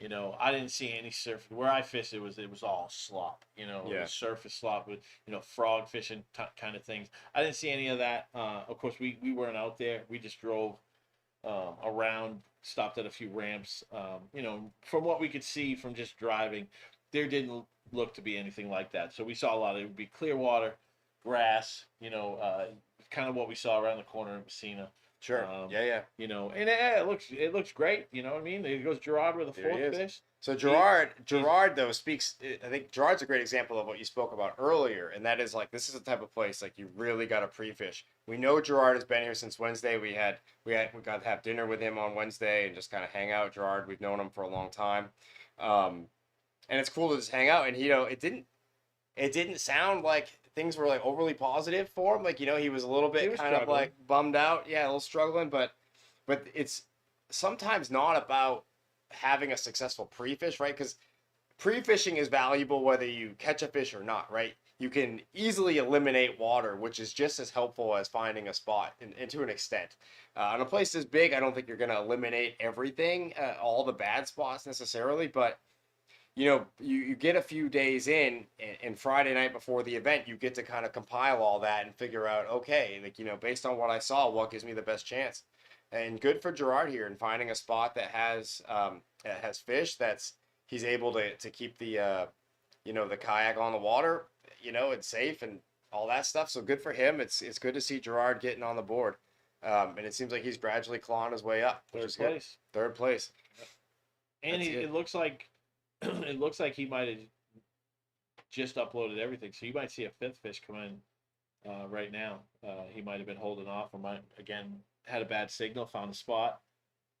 Tyler Sweet, again, like you said, 77, 75. So he's getting close. It's good to see, Gerard with all largemouth. I mean, that's a day the day that we went attempted to do our staff tournament, we saw a lot of the smaller size largemouth, right? They're all relatively similar size. As the day went on, though, I caught a larger fish, but so the possibility is there that Gerard comes across, if he's finding these fish where he's at now, there's likely bigger fish in the area that maybe just aren't feeding right now. Maybe he's just not quite getting the bait to them. With some of these smaller, more naive fish tend to be, less picky with the baits that are put in front of them, and tend to bite first, right? So sometimes the baits don't ever make it in front of the larger fish. But then there's that point in tournaments, at least for me, where wherever I've caught my biggest fish or a spot that I thought looks good, I'll come back to it and see if it's refilled, if any other fish have come in. And oftentimes with largemouth spots, either these bigger fish will move in, or they're at that point where they're ready to feed. And I think that Gerard has a spot here that has a lot of potential throughout the day to change and find some larger fish in the mix of those, was it 16s, 14s? Yeah, no giants, you know what I mean? But again, if people are struggling out there, and we did know that, coming into this event that the fish tend to be a little bit smaller up north as they are down south. So, seeing these kind of numbers, 16s and 15s, that's not surprising. We'll get some 18s here and there. Jake Angelis just got back on board. Jake Angelis just put up a 17-inch largemouth. So maybe he's making some moves. We can't ever sleep on Jake. He's got if somebody's gonna figure it out, on tournament day. Yeah, maybe the smallie bite's just not happening. Oh, it's a largemouth, huh? Yeah, largie. That could be why he's been quiet. He's doing that again. He's making a move. He's not afraid to make runs, and I think that's great. And that's a big advantage. Yeah, we got a lot of movement here just in the last few minutes. Said Jake put a fish up. We get Antoine. We called him Antoine the Canadian last time. Antoine Desroche with a Desroche Gagnon. I got it. I don't think I did as well as him, but Desroche Gagnon. Gagnon. You have to say it that way. I don't know how well of a French Canadian accent that is, but I'm thinking it's pretty bad. Let's call him Antoine. Antoine DG. He's on board with 2. He's our lone Canadian in this event. At least a Canadian citizen. I don't know if we have any other actual Canadian Americans. But he made the trip down, which we appreciate, of course. Definitely. And you know what I'd like to do next year is they have some pretty big trails up there in Canada. They sure do. I'd love to go and fish a couple of them. We travel all around the country. Why not just go up north? So that's something I'm going to look into next year because I'd really love to do that. There's a couple of places went in I and want to just go. winged it. Why not? It's close, right? Right over the border. I mean, not too close, but day But drive. the border always feels like it's not such a big deal. But I mean, the border's right here. I mean, so 6.5 hour drive from home, and then depending on where it is up there, their event. Because there is a big club called Ontario's huge, but it's Ontario Kayak Bass Fishing, something like that.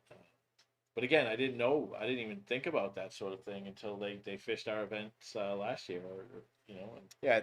I think our first Sagandaga, actually, it was Sagandaga. Yeah. When I talked about with our first Canadian, I think, was at a Meslonsky event, and I remember thinking, Antoine. Was it?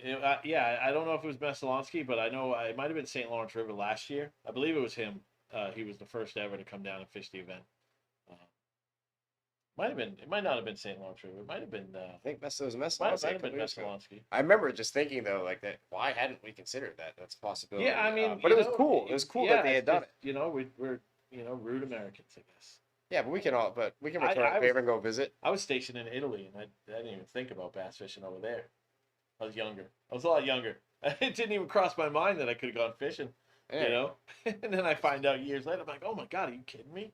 Apparently bass fishing is great.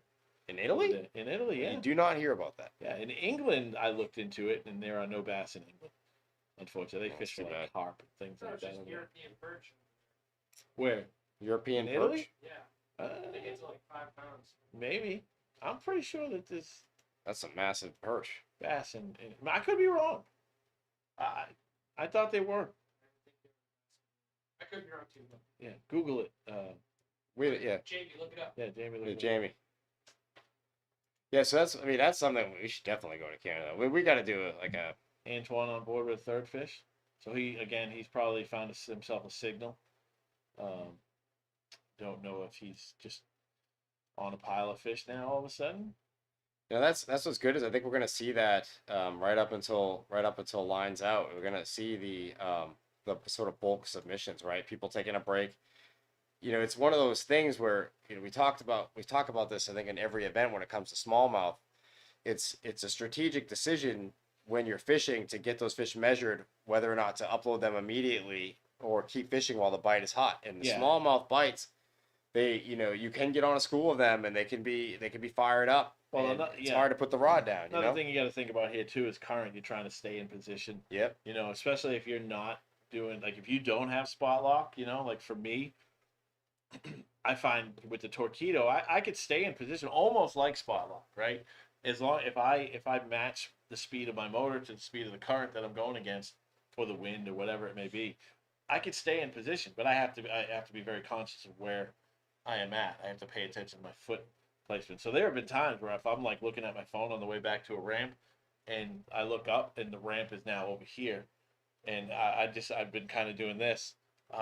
So it could be something like that, right? Where they're in current, they're in an area where they don't want to be blown off of, and they're just not paying attention to their phone.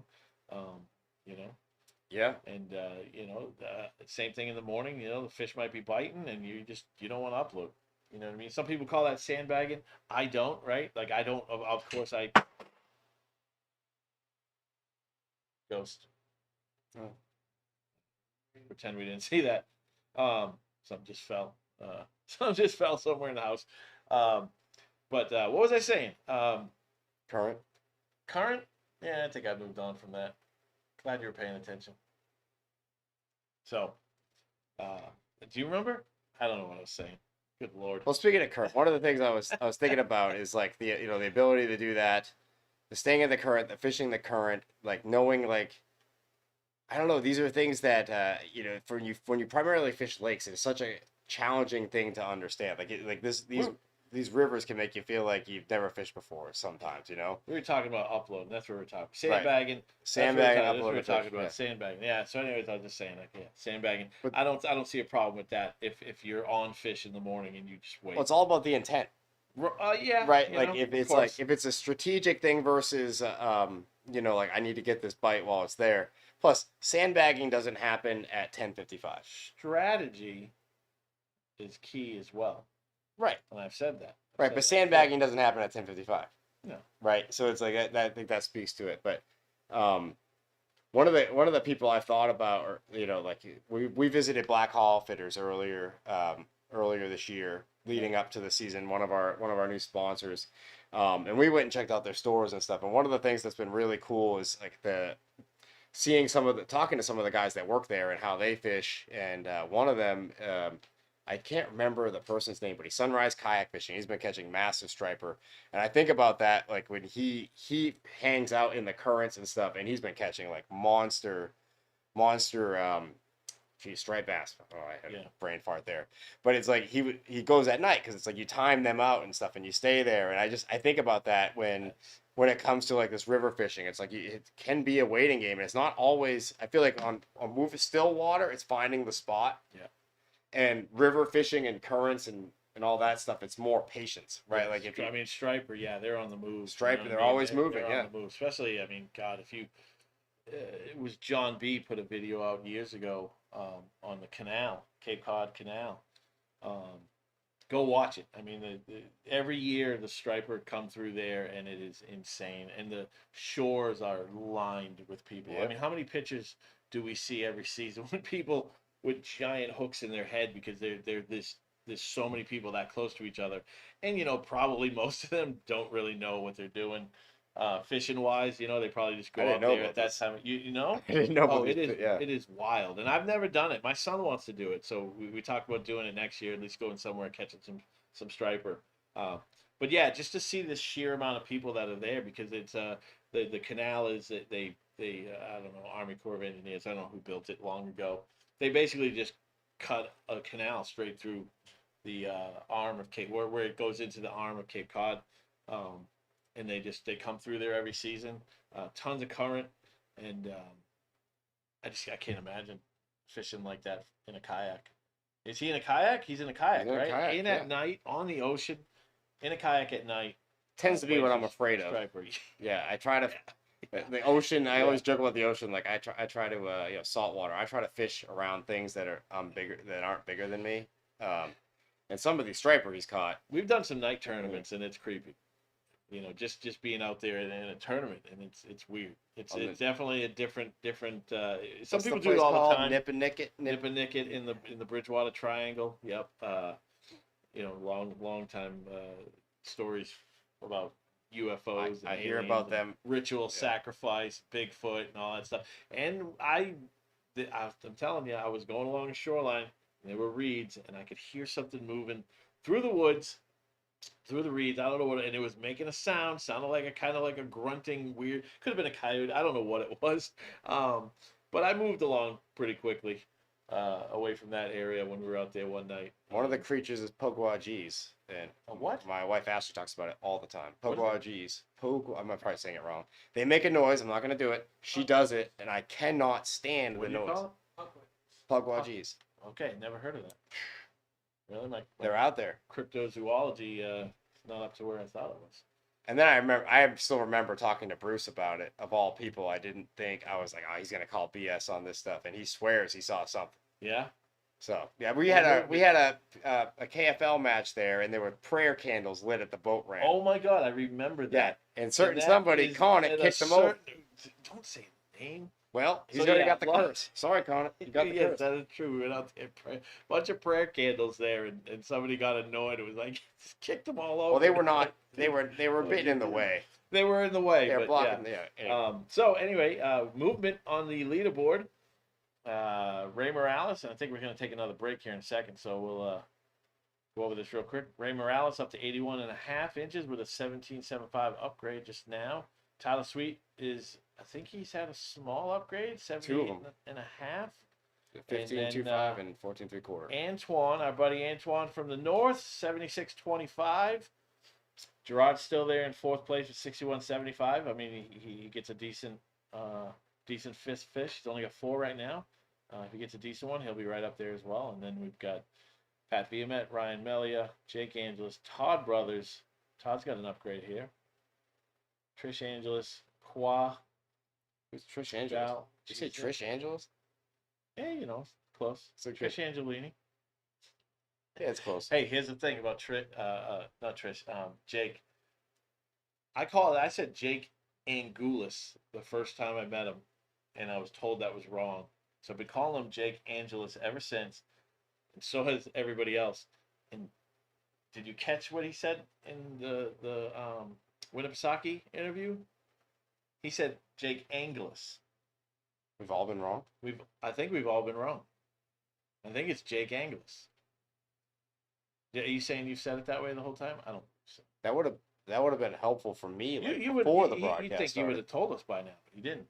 He's too nice. He's let us say that. So, yeah, we might have been saying it wrong the entire time.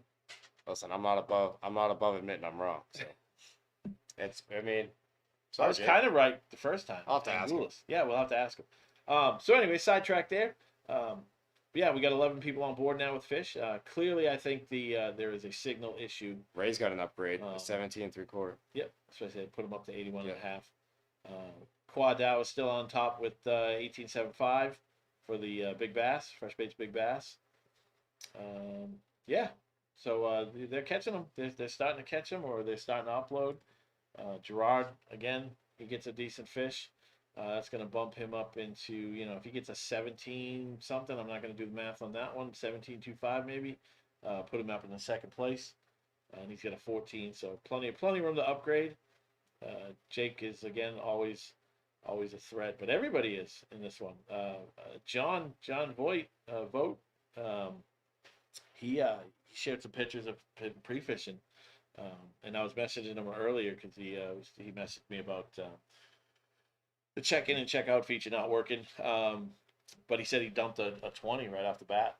And he did have a 20 on one of his pitches on the board from pre-fishing. He had a 20, so.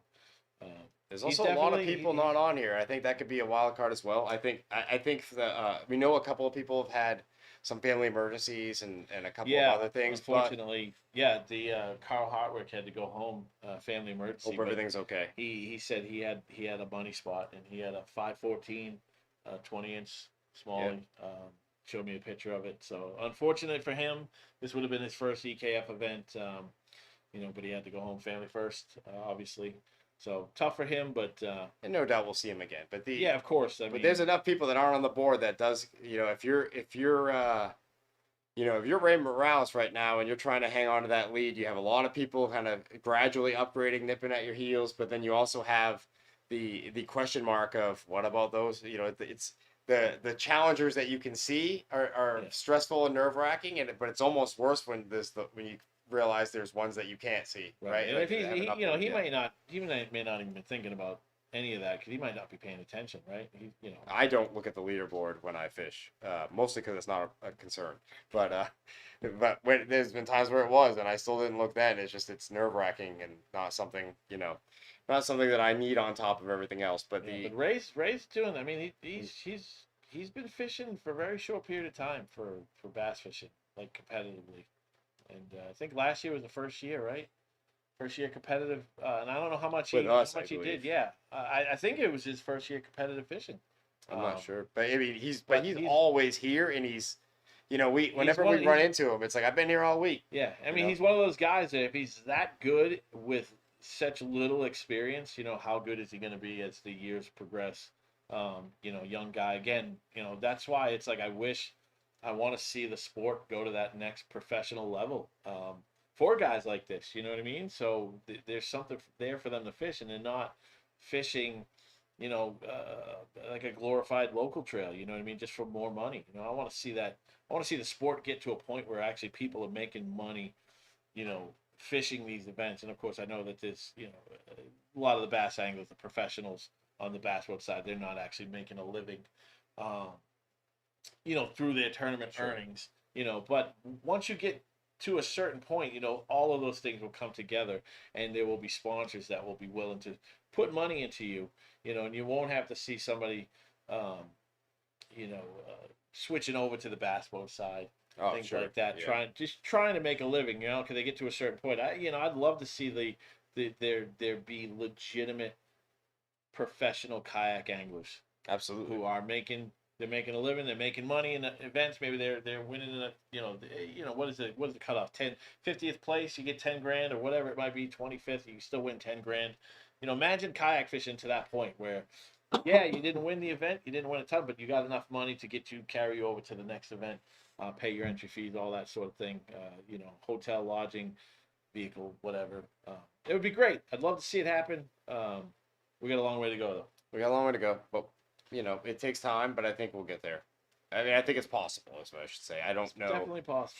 I don't know how long it'll take, but you know, and honestly, it's one of those things you just got to keep at it, and people start noticing, and the more people notice, more people watch things like this, the more they see the experience, and it's like kayak fishing and the pursuit of these tournaments and stuff is such a great experience, and I can't recommend it enough for folks. Like, you get to see. I mean, we'd never be here otherwise. You know, we thought it was Moira, New York. It's we were told yesterday it's Moira, but like a place I've never heard of, place I probably would only drive through, if anything. You know, without this I would stuff. never have known that there was a Vegas strip of marijuana dispensaries Exactly. somewhere in this country, but it exists. What an experience! You got to see it. You got to see it. I'll check It it out. is crazy. And I guess on that note, we're going to take a break. Yeah.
We are Yak Attack, a leader in watercraft accessories and mounting systems made in small town America with a built for life guarantee. From rod holders to fish finder mounts to cleats, tie downs, and more, Yak Attack products attach quickly and easily to your boat or kayak, including virtually all built-in track systems. For more information or to find a dealer near you, visit us at yakattack.com.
And we're back. Welcome back, everybody. What do we got, Ken? Any movement? A little bit of movement. Trish Angelini, not Angelus, is she's got an upgrade, small one, 13 inches. It's put her up into 6th place. That's her 4th fish. No movement at the top 4. It's all stayed the same, and I don't see anybody else on the board since we last talked. It's a tough day out there. Or again, we don't know yet. Signal issues for some. I'm sure there is some people that have signal issues based on what we've seen. Sure. As we mentioned. Oh, there we go. Jake Angeles just bumped up into 4th place with another largemouth. That I believe is an 18-inch largie. I would be a little nervous now. If I was anyone yes, up of top. course. So here's the thing though. If Jake is on largies, that tells you that the smallmouth, something changed, right? Because he started with smallies, and I don't think that he would target largemouth intentionally. Yeah. And that's a backup plan. That would be my guess. That might be plan C for today. Yeah. Though, Right. Yeah. Right. But if that works, I mean, if that's what's going on out of the river, if the smallies just aren't fishing, I mean, or just aren't biting. I mean, you got to think. You got the elites here now. I don't know how many of them went north. From launch. Last week we had MLF. How many of those guys fish? So these fish, they've been getting pounded on. They have been. And how many local trails go on? So it's very possible that the smallies are just, they've had enough for a little bit. We did know today. We did know today the weather and conditions. We heard it, I think, with some of the Bassmaster discussions that today was going to pose a challenge for folks that have been on some of the big water spots, some of the the deeper smallmouth areas. There's different weather. Of course, we have some precipitation today. Maybe not over the entire river because just the amount of area. But we have that. We have some changing winds, winds that are really going to, they can make the difference between a spot being fishable or not in a bass boat, let alone a kayak, right? So we're seeing that I think what Jake is showing here, I think speaks to just the true advantage of pre-fishing and preparation, right? Is this backup plan it tells me that like he has a good strategy in place, but also that how important it is to have those backup plans. And sometimes it's the unconventional backup plans that you never expect to have to go to, but but potentially they're the only viable option come tournament day, depending on the weather or what have you, and then uncooperative smallmouth potential. And here's the thing. He's got 4 fish. He's got an 18, 17-inch largie, 16.75 and 15.75 smallmouth. So if my math is correct, and it's very well it couldn't be, just warning everybody. It's questionable with us. I believe like a 14.25 is going to put him on top. So, and I would guess he's going to get that. He does seem to have the quality going. Got a little under 3 hours left till the end of the event, and it has been slow for him, and I don't think he's sandbagging or anything like that or holding fish. I think he's uploading as he catches them, and it's been slow for him. But another 3 hours of him not catching a fish, I don't know if I see that happening. But again, everybody else is close, so an upgrade for anybody, even if he did get a 14. What just happened? I clicked something. I was like, things moved. I think obviously right now you're probably going to see him up at the top, close to the top of the leaderboard at the end of the day, unless these people that are down below him, start putting fish up as the day progresses or after the event is over and they have a signal. Sure. If you're somebody and you're seeing, let's say you're currently ahead of Jake. Let's say you're Antoine, Tyler, or Ray. And you happen to take a look at Fishing Chaos and you notice a couple of things. One, here comes Jake. I mean, I don't think that's going to surprise anybody. But if you happen to look at his limit and you're like, you see 2 big largemouth, do you make a move? Do you gamble? Or is this where it's like, oh crap, I didn't come up with the plan A, B, C? That's the tough part about our sport, where you can see what people are doing. Yeah. And I think we talked about this last time, where at times it can be an advantage. You can see what they're doing, and it informs your decisions. Whereas, in a bass boat, you don't know what they do. In other events, non-kayaking events, or where you're not using this kind of software. Yeah. You don't know. So in those. Uh-oh. Yep. Oh, that's interesting. There it goes. Jake Angelis, first place, 83.5. Just out of the 16-inch largemouth. Yeah, it's a problem. So to what you were saying, I mean, yeah, I wouldn't go looking for largemouth unless you had a largemouth spot. If, for instance, your smallmouth area shut off, if you can look at that and go, okay, um, you know, I'm on some good smallies, but they're not biting. I do have a larger area here. You look at Jake, you say, okay, he had smallmouth early. Now he's transitioned over to largemouth. Yeah, it might be a gamble. I wouldn't make a big gamble. Like if you had to go a long way, I don't know if I would do that. I might stick it out where I'm at if I'm on all smallmouth. Yeah. But if you have something nearby, yeah, why not, right? I think absolutely. It's tough. Like if you don't, I think the piece that may not be obvious to folks who've never fished here is on lakes you can kind of if you're on deep water smallmouth and then you start noticing something basically you have the same instance here with Jake all of a sudden putting up largemouth, you can kind of get an idea. You can guess from experience that you can guess pretty reliably where you're going to find some largemouth, and you may not know the exact spot, but the type of water you're looking for in this time of year on lakes is pretty. I would say it's pretty standard, but the St. Lawrence River provides these. It has so much structure and things, and just our brief experience this week, I was able to find weeds, I was able to find docks, but that did not equate to fish the way it typically would. So if you don't have that backup plan, it's more of a gamble than ever. And I honestly, and I think you mentioned it, I wouldn't do it. Like these smallmouth move enough. I would stick to what I know, or at least I think I would. But the tough part is that thought is there. Yeah, I mean, you start thinking maybe I didn't put in enough work. Maybe I stayed here too long pre-fishing. Yeah, this is a gamble. By looking at the standings and seeing what other people do, and it's always going to be a gamble because you just don't know. And if we look at Jake's kayak here, it's full of weeds. He's in a weedy area. It looks like he's found some reeds. I can't tell exactly, but we can see the bait in a photo. Which is a little bit of a tell. Looks like a jackhammer in that picture. Yep. A classic green pumpkin color, which was green pumpkin or black and blue was one of our questions for the interviews. I'm a big green pumpkin fan myself, but it's we see the weeds in the picture, and it's always cool to see. Well, you can always tell what kind of day someone's having. You have the 17 bags of soft plastic thrown throughout the kayak. You can tell there was a lot of switching or or in Jake's case, swapping out jerk baits or throwing 6 of the 7, whichever. But it's it's cool to see that. One of my favorite things to fish is a chatterbait. It's great. It's very classic. It's a standard bait. It's become probably the most used bait on the market right now. I mean, it's amazing. I probably throw it more than the spinnerbait these days. And, absolutely. The spinnerbait was always my number one. And it's taken a back seat to the chatterbait. Just the ability to rip it through weeds. That as well. And just there's so many different versions. You've got the jackhammer, which is probably the most popular. Easily, right? yeah. Now there's the Evo, which is a little bit cheaper, which is very similar. John and I we've talked about it.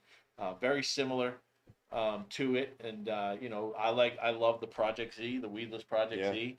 That has like the wobble. It's a tighter wobble, and just the noise it makes or the vibration is just a little bit different.